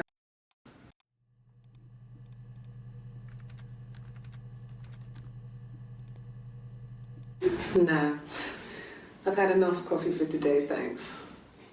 Glass of water.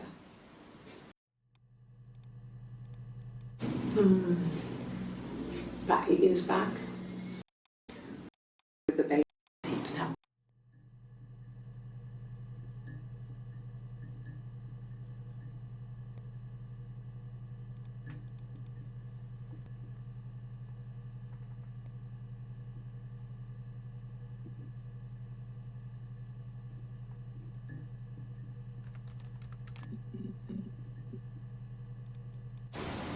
Okay.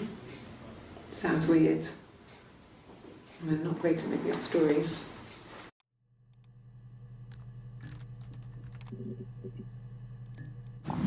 Mum and Dad had never had any reason to notice. They were always busy. If Hannah was eating a lot, they didn't mind. She didn't put on any weight. That girl has a healthy appetite. If they heard us talking,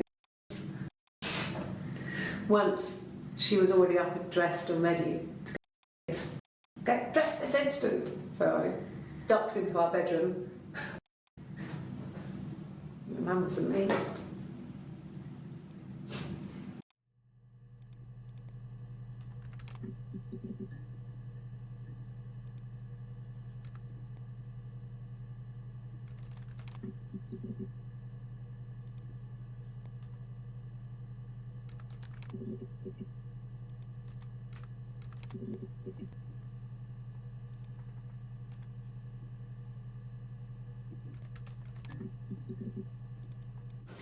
Sure, yes, of course, if that would help. Will you phone the house to let me know when you want to come round? Then I can make sure that I'm there.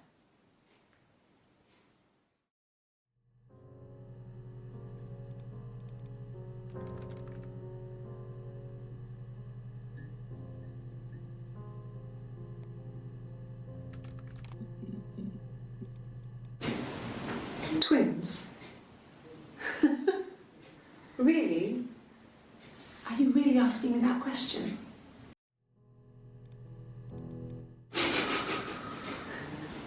Are you out of your mind? Twins?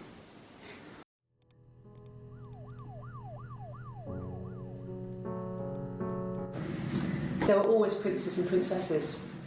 They were the special people, more important than their you. We were like from the newspaper up in our attic. Had a pride of place.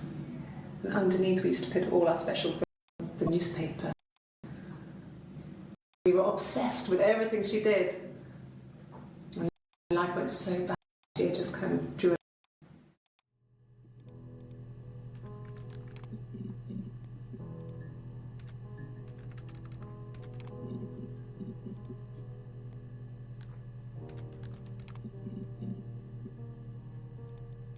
Yes. I inherited it from my parents. As we moved in, but we still have in the attic. We used to play out there and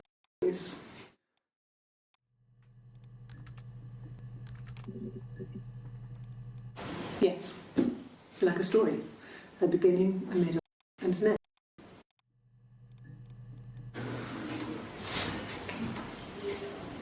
Well,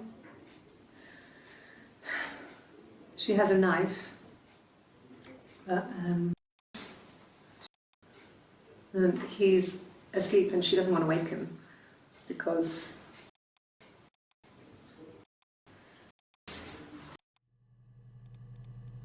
well, she wasn't my real mother.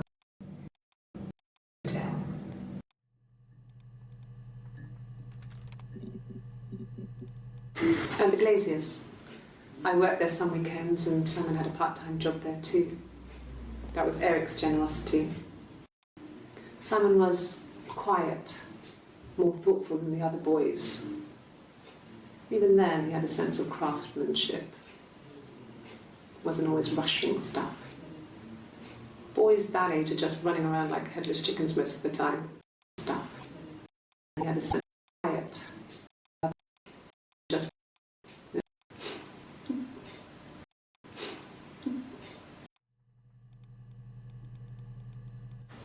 Simon never cheated on me. He was devoted to me, and I was devoted to him. Nothing in life is easy. We were good to each other. Life isn't a fairy tale. You do what you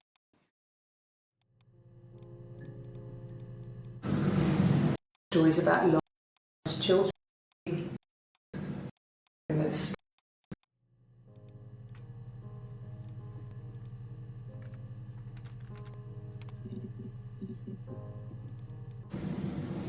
Mum and Dad never knew what was going on.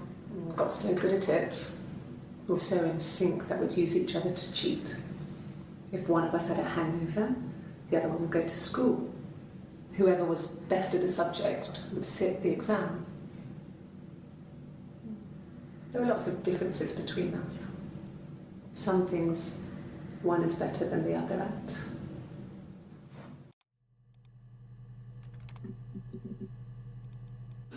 No, I have never been unfaithful. I've never cheated on Simon. Have I ever cheated on Simon? You asked that question yesterday.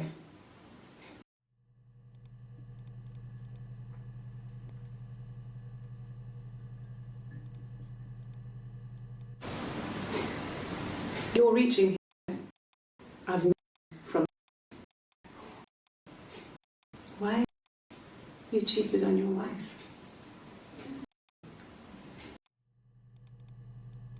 It was supposed to be a secret. Just because Simon is dead doesn't mean I have to. It doesn't have to because he cheated. No one murdered my husband because he cheated his expenses for a romantic weekend.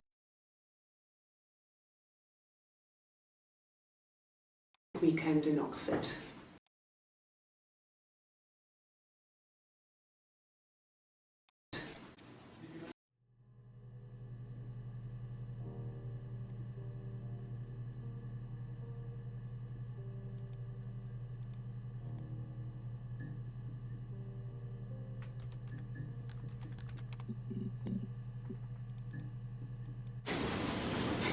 Okay, you got me. I'll confess. We were there. It was a dirty weekend. Simon was going to expense it, pretend it was a business trip. I used a made-up name. We stayed at the hotel, had room service, didn't leave the room, had a great view of the river, and you could hear the church bells. Like you said, it was very romantic.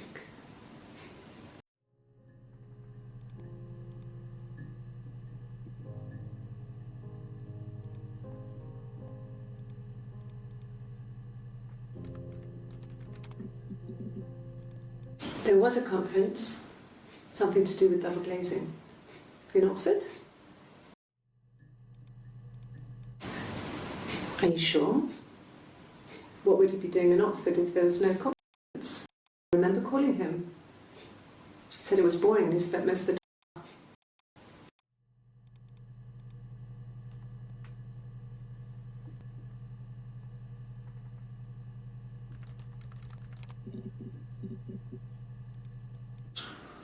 has a wallet, a huge, silly thing, leather, real leather, I think. He packs it full of stuff, business cards, receipts, lottery tickets. He always carries it in his back pocket. I think that's why he's got a bad back. Offsets the discs. I haven't seen it, so he must have it on him. When he comes in, he packs leather. He has a wallet.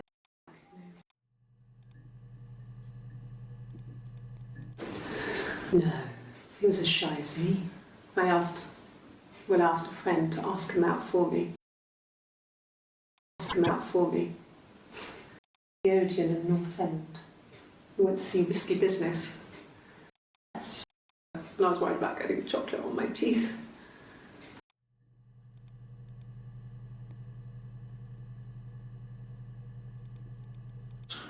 He has a wallet.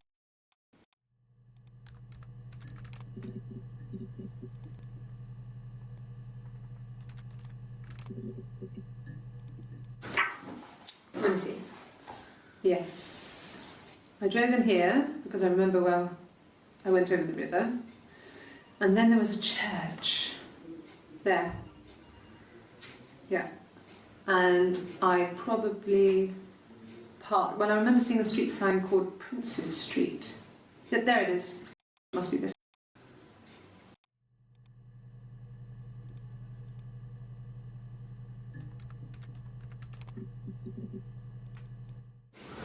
I don't know if anyone really changes. You just become more yourself. Simon was my prince, and that.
Okay.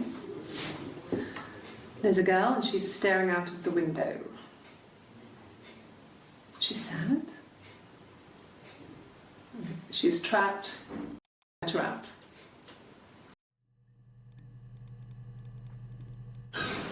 I would have been a good mother.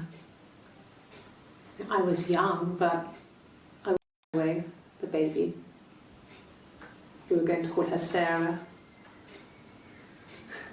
Simon wanted to call her Ava after his nana, but I didn't want her to have a symmetrical name.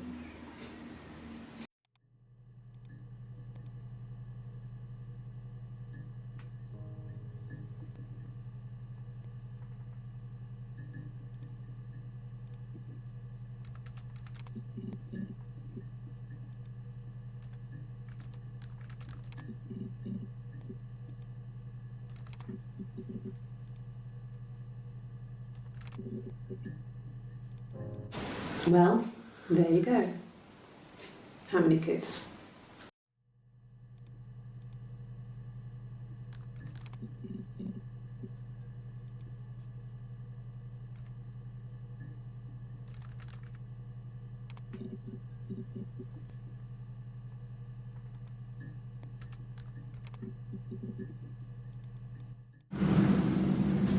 Mother wanted me to grow my hair long, but I kept cutting it myself.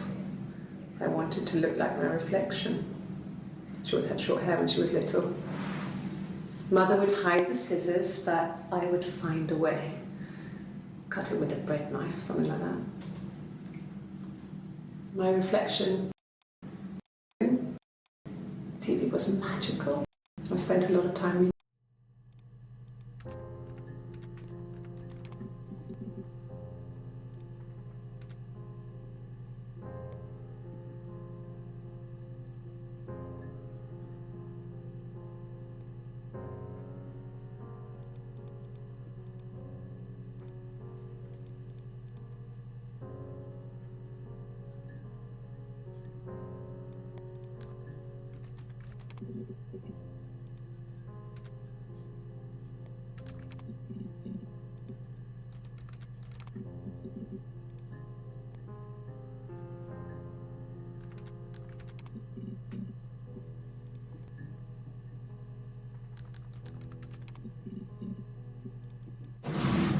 Yes, it was a cremation for the best.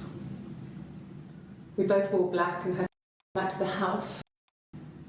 I stayed out of sight.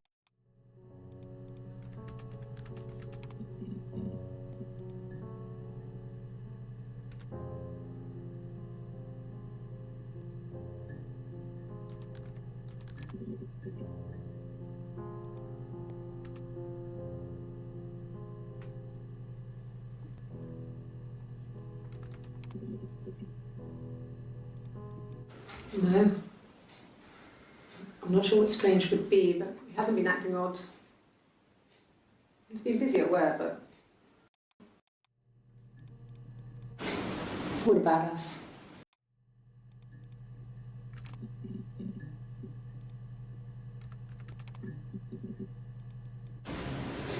I mean, I don't know. Until he's on his way home. He could be hurt.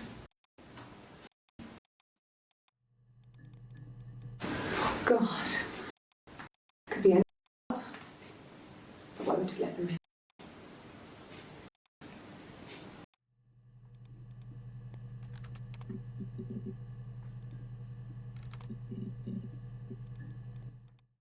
Yeah, I had to let myself in. The door locks if it swings too.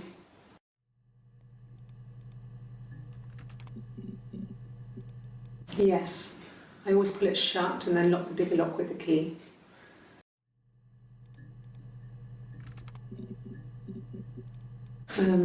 No. Yeah. I think it was flu. They'd gone to bed feeling ill. Flu or something. The neighbour called me. I had to use my key to let them in their bed. And they'd been there for days. The worst after my miscarriage. The worst year of my life. I'd been so happy to get married, and after that it was just like...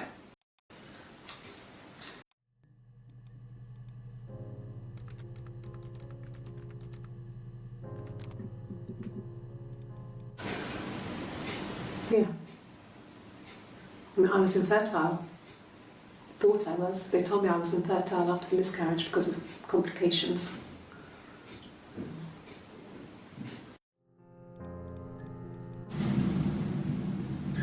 Hannah had a miscarriage.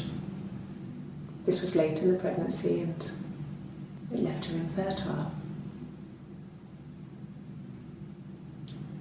Felt like the universe had corrected its course. We were aligned again. But Hannah and Simon were still living with his parents. They were married. Simon had a job at the glaze position after he left school.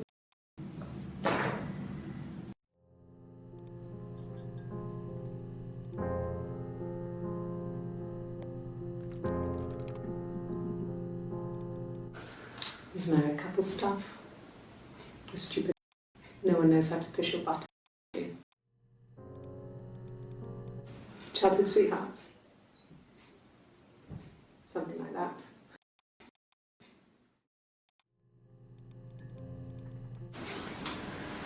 When you've been married, anything smooth makes it. We never normally argue directly about anything.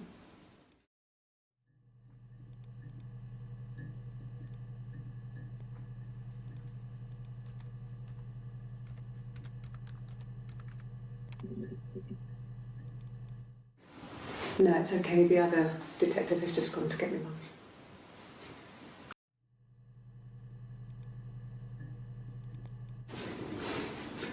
They must think it's very cool that their dad is a police detective.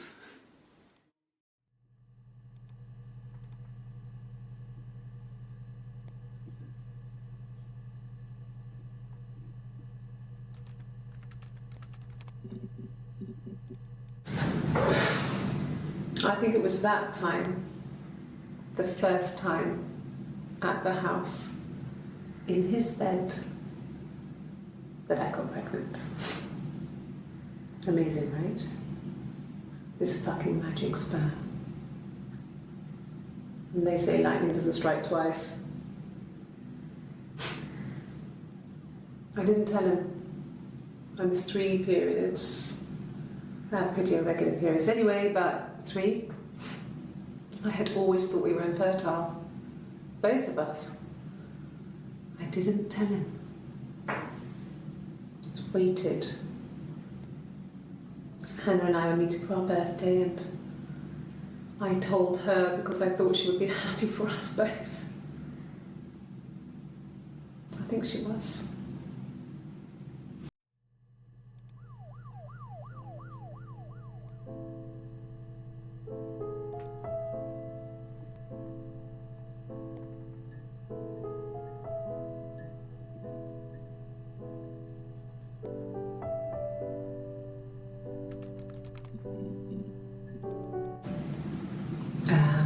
When she went home, Simon had a birthday tea waiting. I told Simon about me, told him I was pregnant. She wanted me to move in with them, this sister.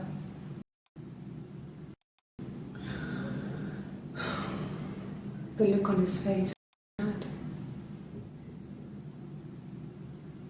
She knew that instant. The look on his face.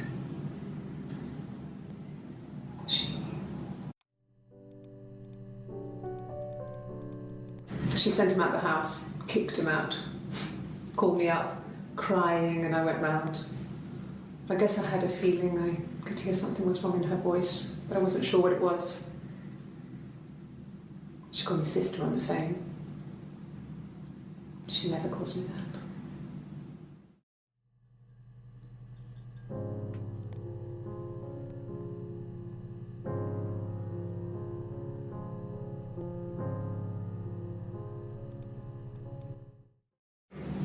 My sister is gone. And she's now.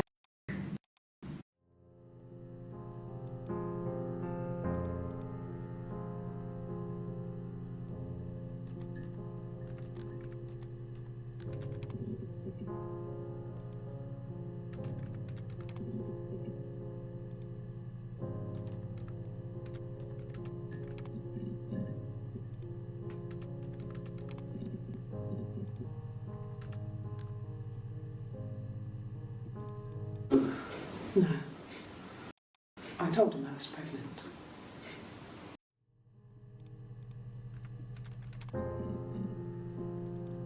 Yeah. I've been. Yeah. I feel very worried. Over. My name is Hannah. Stone Street.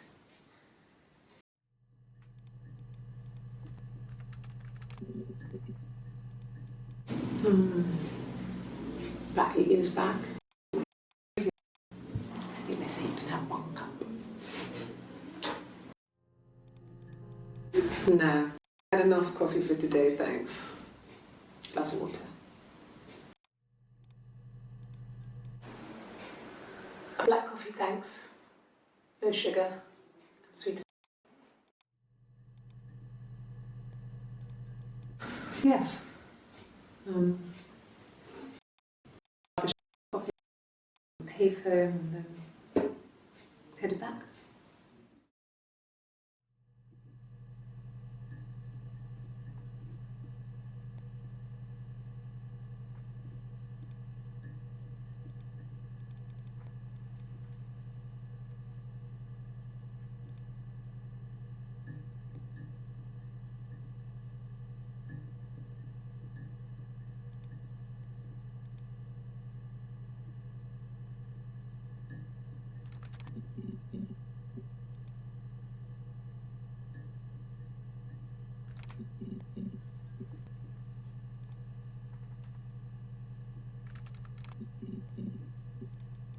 Sure, I think.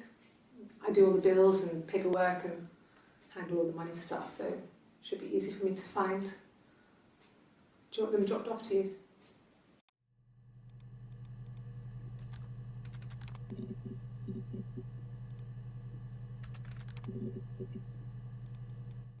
No.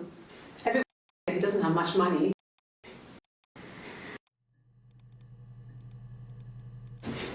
If you put me on You've Been Framed, I want the money.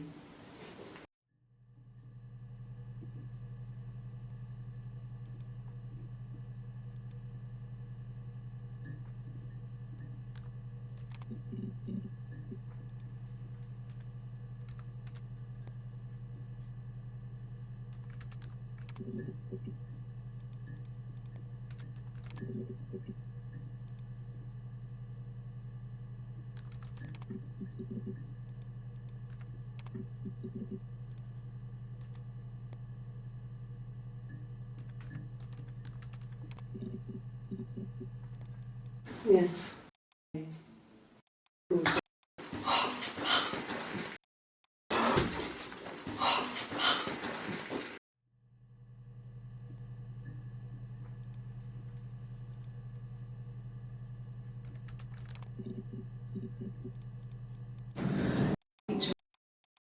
We wanted to. We cleaned the mirror, her clothes, they're gone. We suspicion on us. We had an alibi. We wanted to then disprove. The watch, that was my touch to make sure the alibi stopped.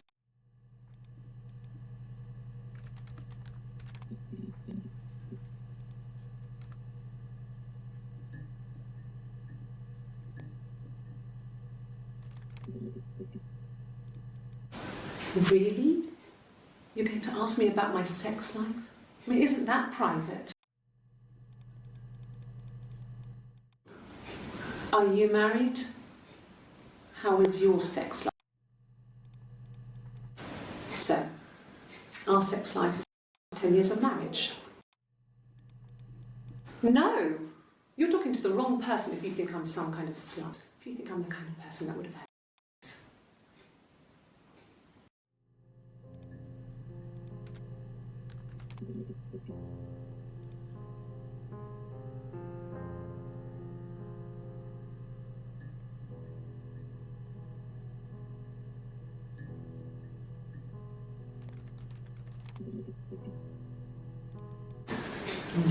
Yeah, I guess. I mean, I'm quite a private person and I didn't.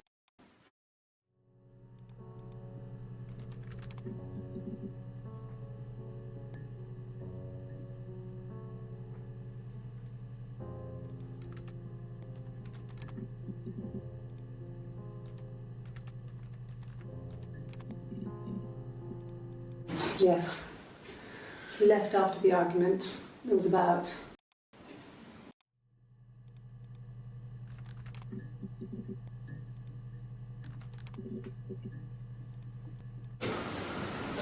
I wasn't in the house all of Friday night. After the argument, after Simon left, I left too. I was upset.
the bruise.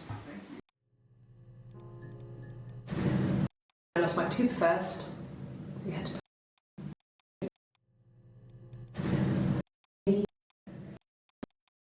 So much of our bodies were sick.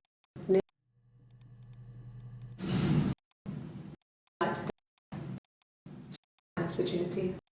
We used a hairbrush until went round and furious and so angry. We screamed at each other. This was about 9. I went round and she was waiting for me. She was furious. Eventually we grew tired of fighting and I left.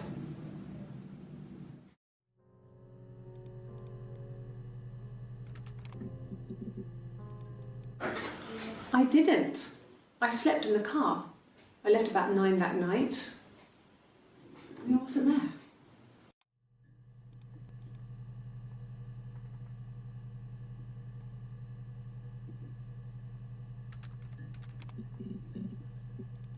Yeah, I pulled over the road. I was exhausted.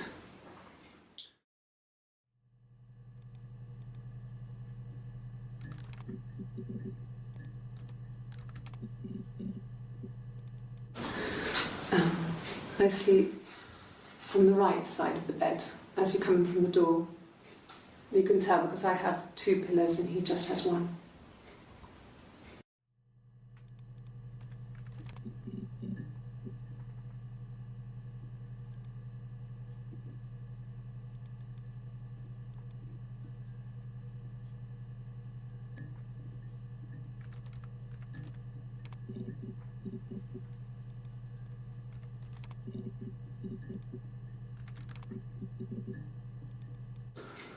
Blonde hair.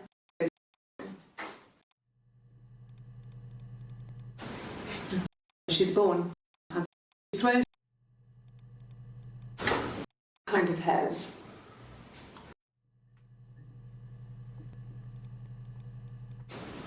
Could the hairs stay hair there? I mean, could they? There's a repulsion.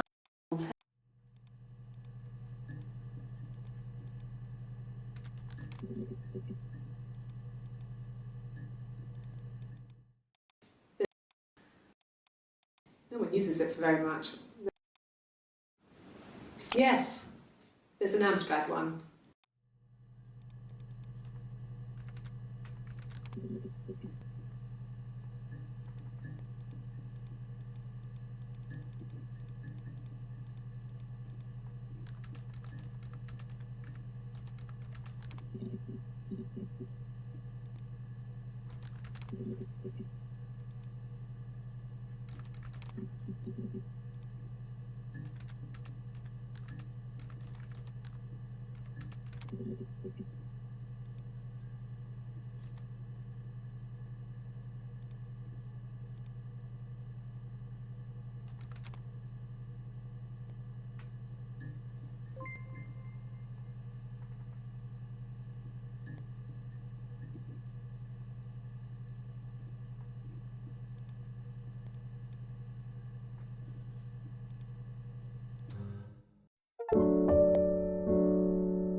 Tea would be good, thanks. Just 1 sugar.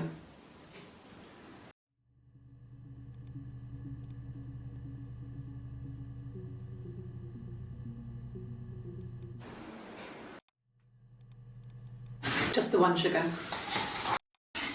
Recording.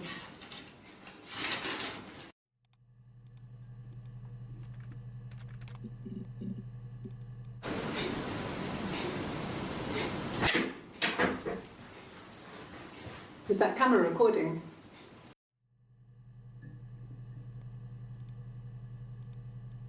Just the 1 sugar.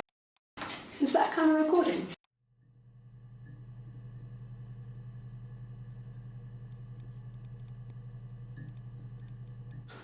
No. It's on here though. Cut himself with some glass. You know, he has to read.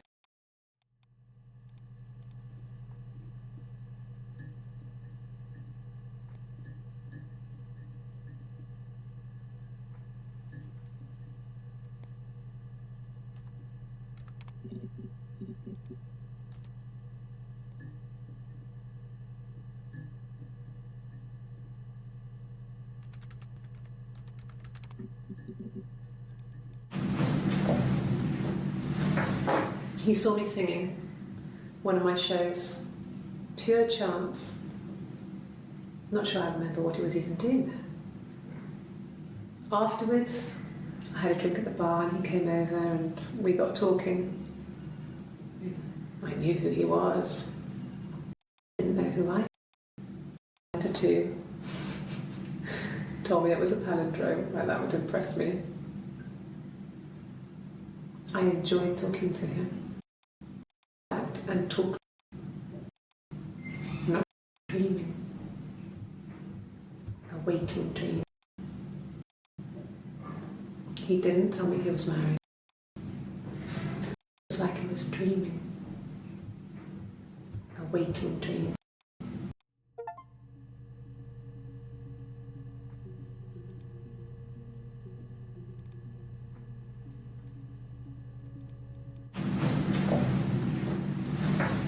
He saw me singing.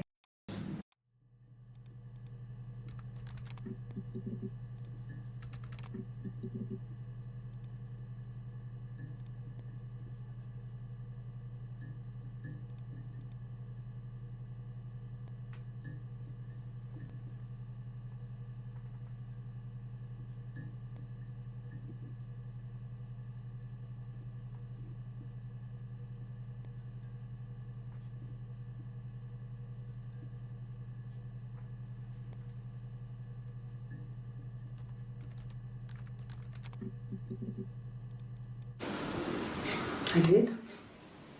Well, we met when we were 17, both working at the police.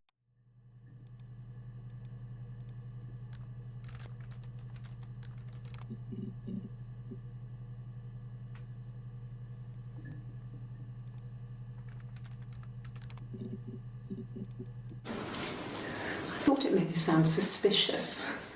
It's not a normal thing to do to drive to the other end of the country. So when my husband went missing, it's different now. Now he's...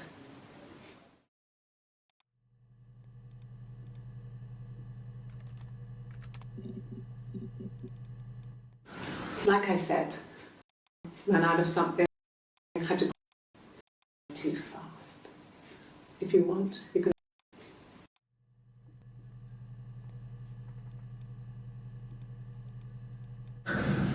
It's like I told you before, I drove. I took the car, but I had a spare set of keys. I just drove and then stopped at Glasgow. I went out, had the baby, so I went to A&E to get the car. When I woke, I tried to call Hannah from a payphone. She wasn't answering.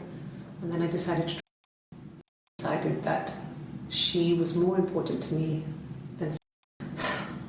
I had decided that. But I was worried about the baby, so I went to A&E to get the okay. Everything was...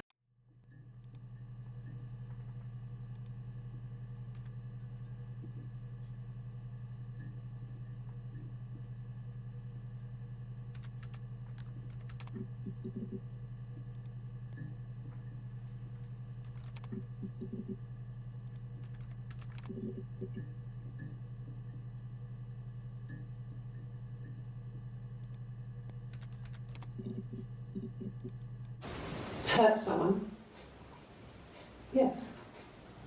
But everyone thinks that was want to.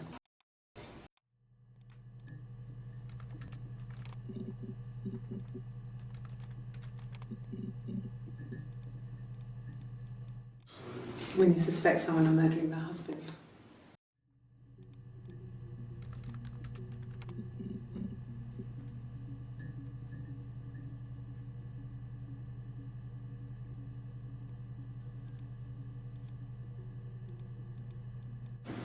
Okay. So you want to eliminate me as a suspect?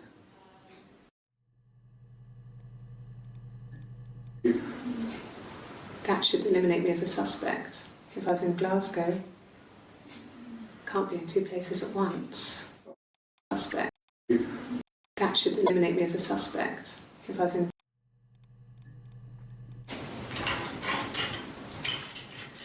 This is the third day running you've called me in.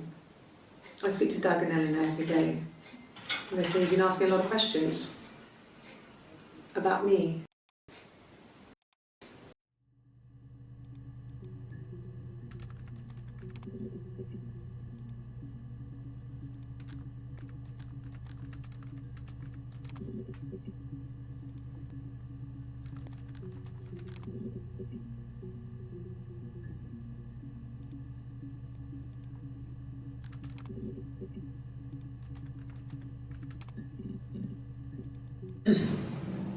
Yes.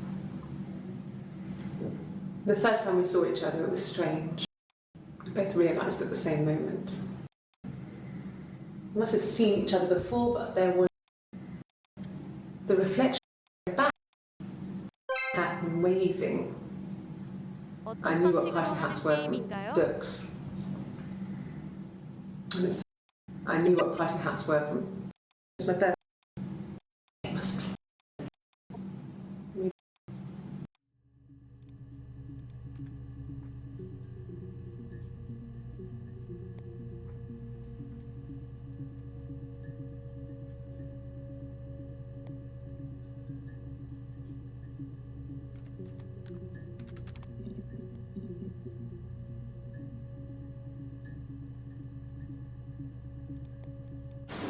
You think it's murder?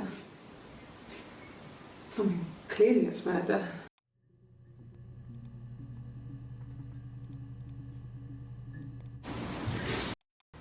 That's in February, I mean, that was months ago.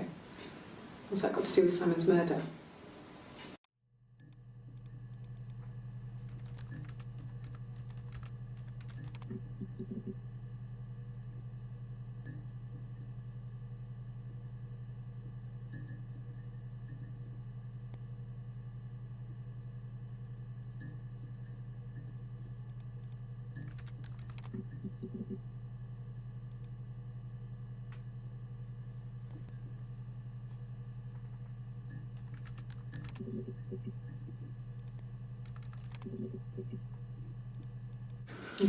Thanks.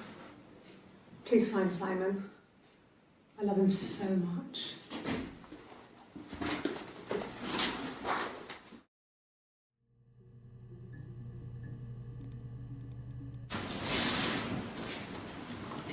She's crying, I guess. She's sad because she thought she saw her husband with another woman. But it's okay, because she finds out it wasn't her husband, it was his brother. And so it's fine. Her husband with another woman. But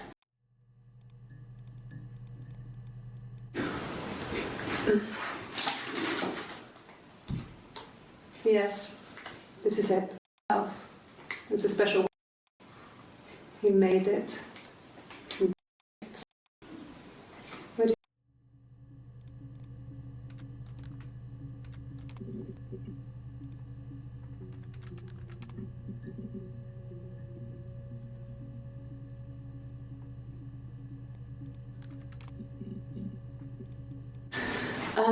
could I have a cup of tea?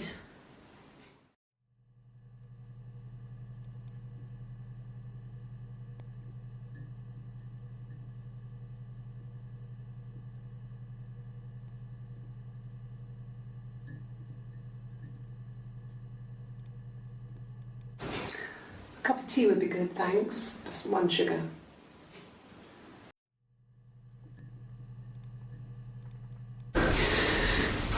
Maybe a fresh cup of tea?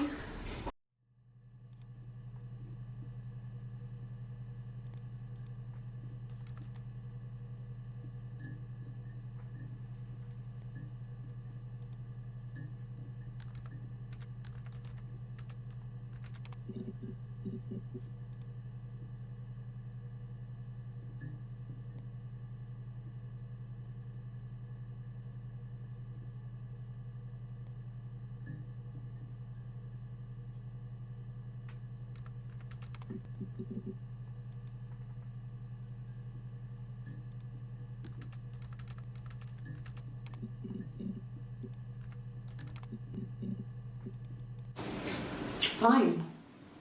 I've never had my fingerprints taken before. I once burnt my hand on the oven.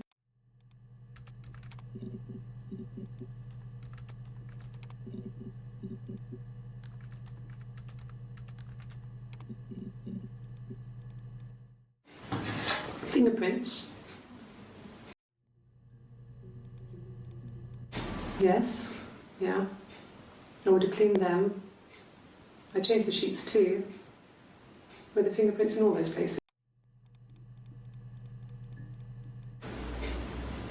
Could they have been my parents' fingerprints? I'm not sure how long. Is that possible? Really? Go on then. Take the cup.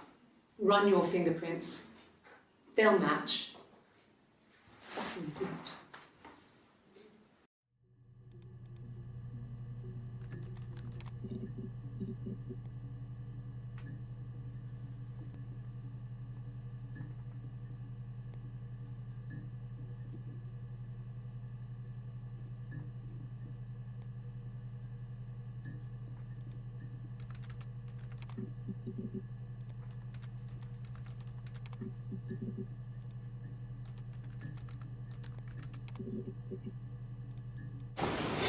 Simon's parents offered to put me up, but I didn't think it would be a good idea. It would be too sad.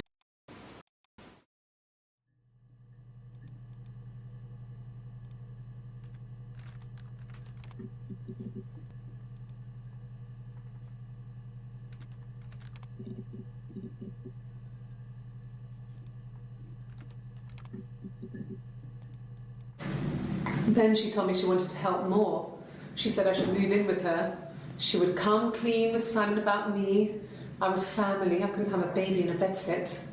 I told her I didn't want to tell Simon. Told her to wait for the time being.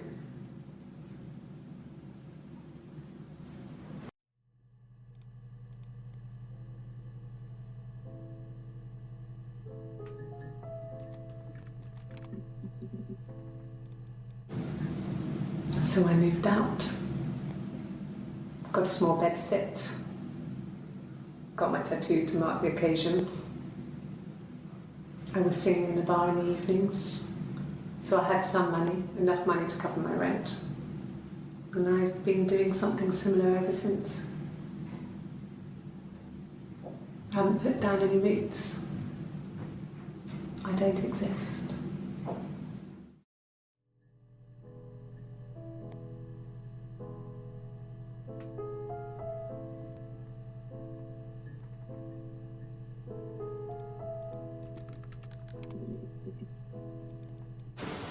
Oh, my tattoo.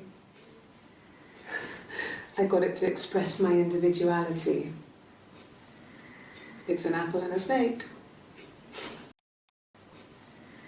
It's an apple and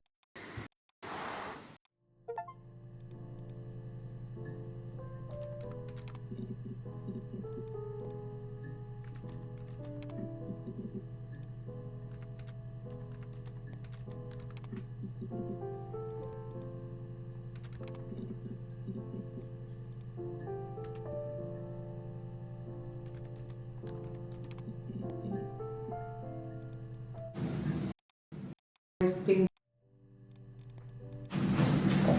John. Obviously I knew who he was. And interact.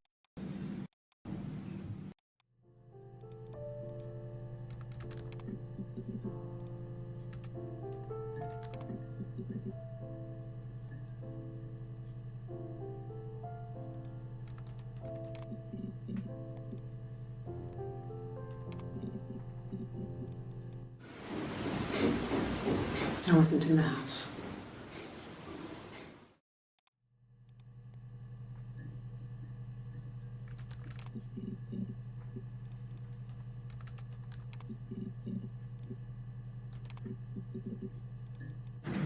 Yes. I thought about telling Hannah. I felt guilty after the kiss. But then it began to feel like this was the way it should be. Sharing, like we had before. He never mentioned her to me. There was the Simon with me and the Simon with her. It was almost like it was a different Simon. But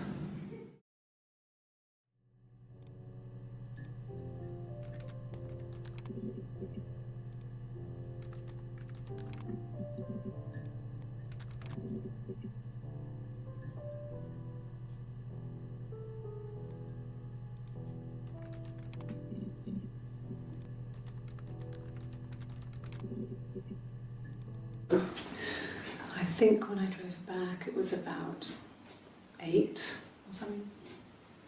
And I got back to the house about 3.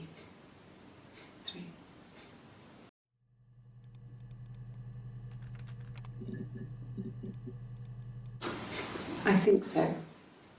I mean, to get into our garden, we'd have to see. I mean, did anyone see anything?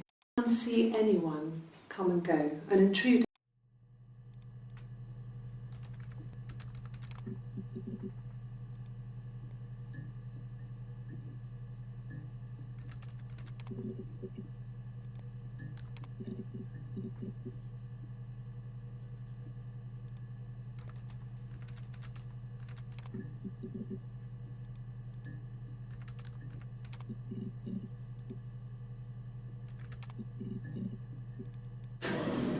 Do you have children?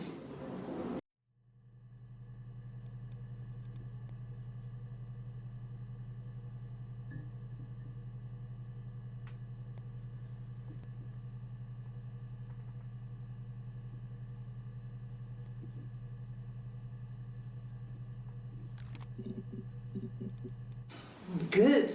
How downs like any couple I've over 10 years.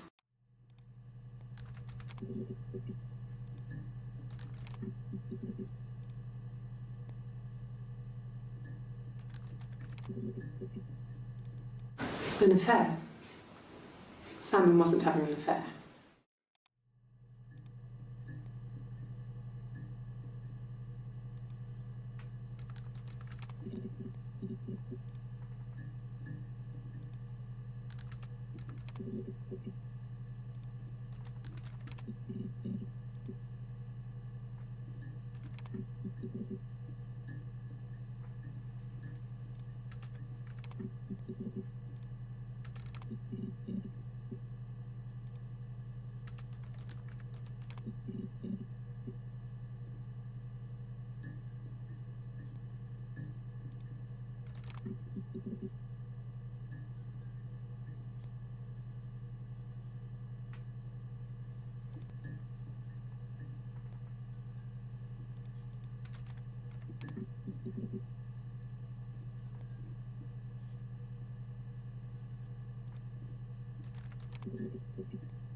That's all that matters really, the baby. Simon's dead. Our baby.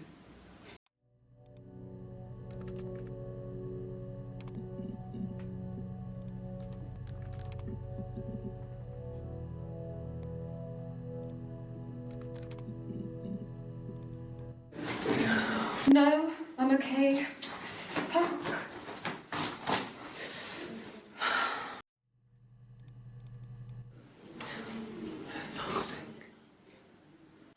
Can I leave? Are you going to arrest me? No. They'd laugh you out of the building. A lawyer would make mincemeat of you. Are you arresting me? No. Fuck off.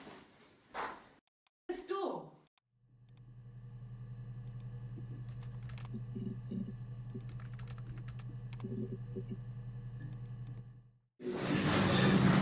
This is a nice room. This is where you take people when it's time to arrest them. Yes. No lawyer. What are you going to arrest me for? Can you arrest someone who doesn't exist?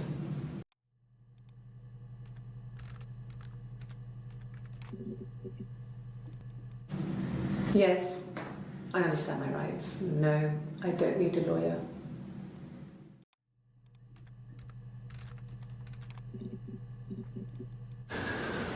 That can't be right.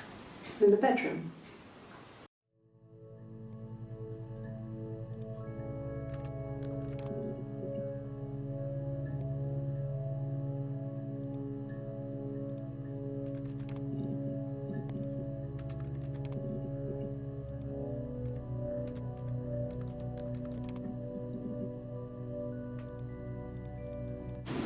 I wouldn't say that.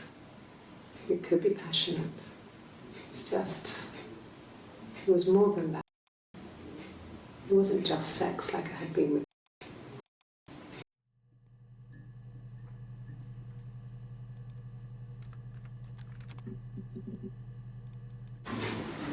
Simon was very moral about that sort of thing. He wouldn't just walk out there and sleep with anyone. He wasn't that kind of guy. He took his marriage very seriously.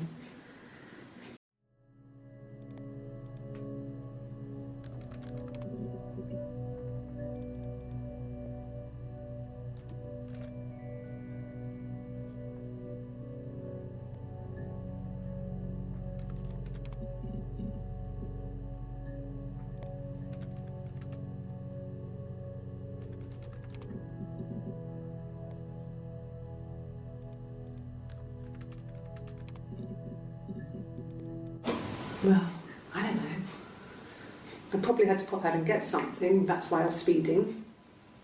And that wouldn't have been noted on my timesheet. You can't. You must be desperate for leads if you can't.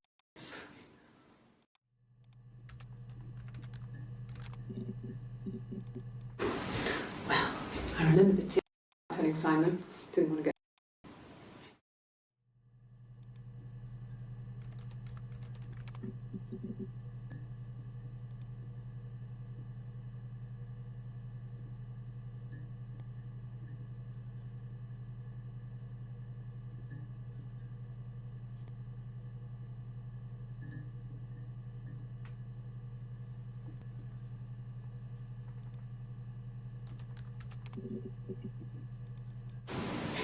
And the hotel said he was there?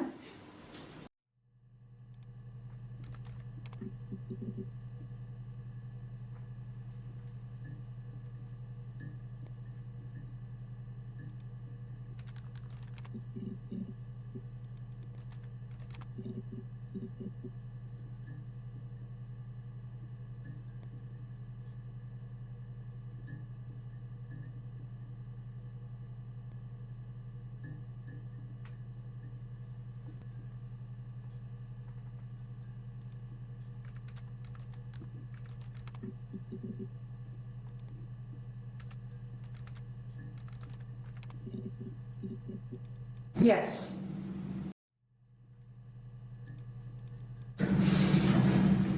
Yes. Yes. Yes.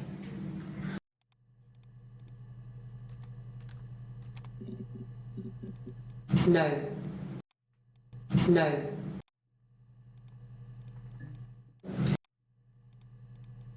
No. No.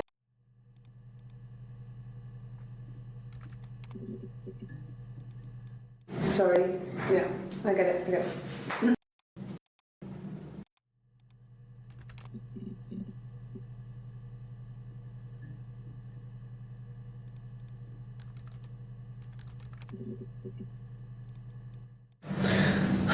take this stuff off now. Did I prove I'm innocent? After the kiss, the next time, he took me back to the house, to our parents' house, to their house. So, it was definitely him. I sometimes think he wanted to get caught to prove to himself that we were different people. He told me about his marriage, told me how his wife was completely different to me. I almost burst out laughing.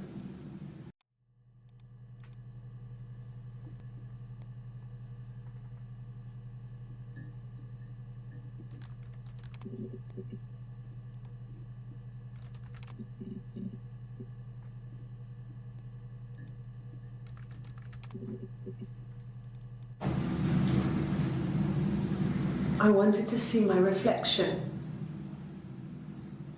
I thought that if I touched, the witch was dead and I'd be restored. No. I told her it was one of my boyfriends, someone I had met in the bar. I think she was happy. But I could tell she was thinking, why couldn't it happen to her and Simon? They were the ones with the real life. Why not them?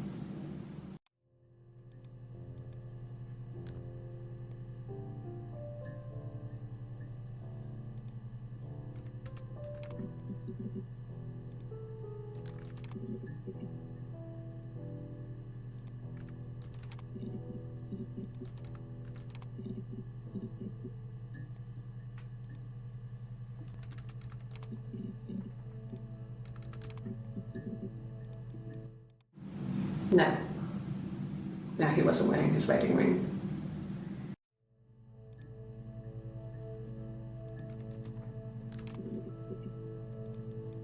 Nothing else happened that night. We talked, then I said goodbye. Then next week I was singing in the bar again, and there he was.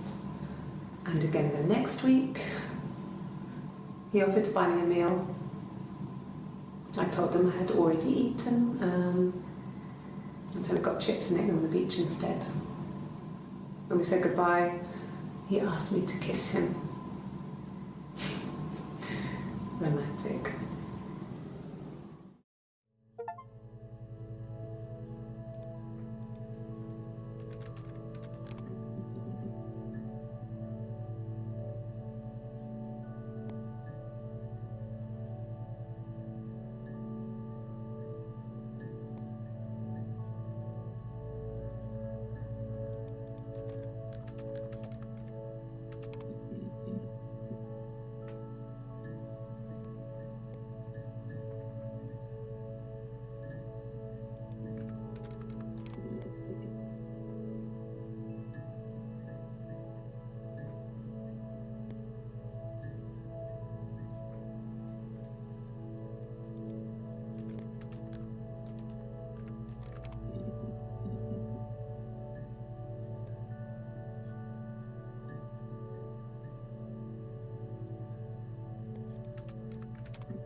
No.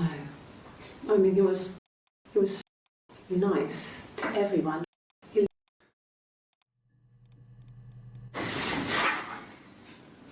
Cute, very much.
Okay, I'll try my best to remember.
In the bedroom,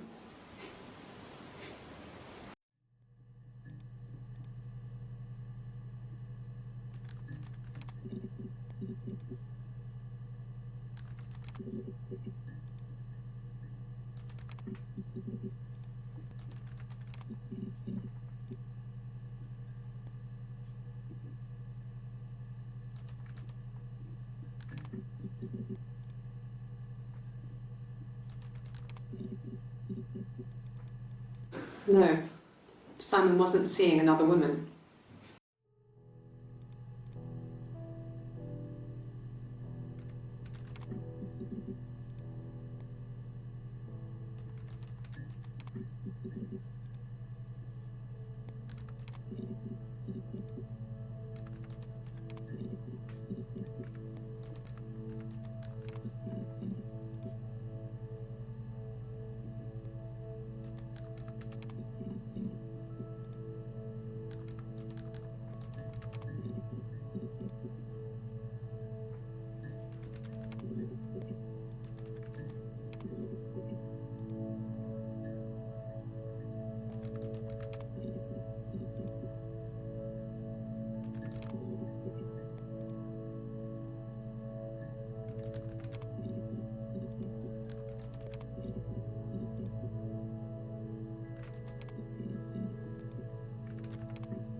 I want the money.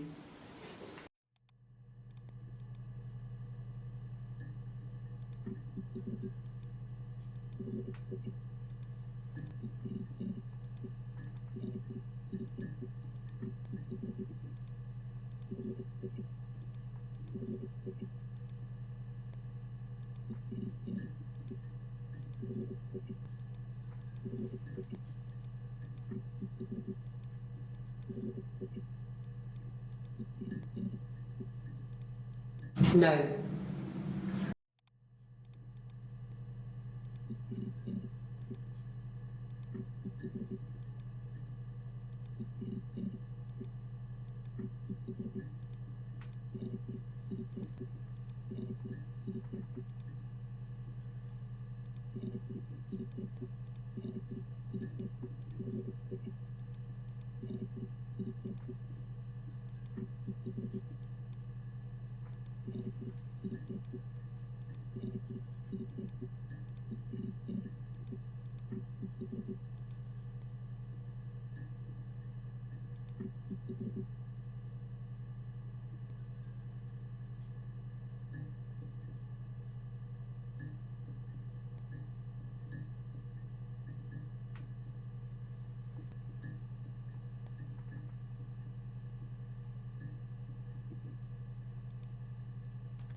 I've never taken a lie detector test before. Does it really work?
I haven't been into work. I guess I've just been waiting, ready to.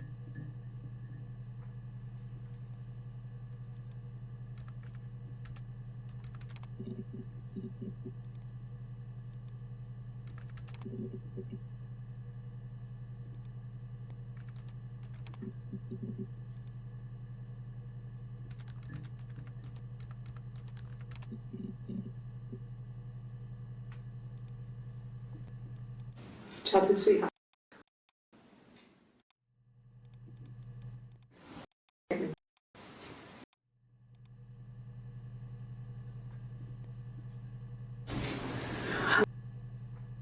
Hear from my husband.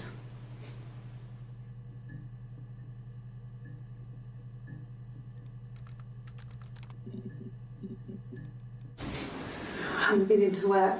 I guess I've just been waiting, ready to hear from you, hear from my husband.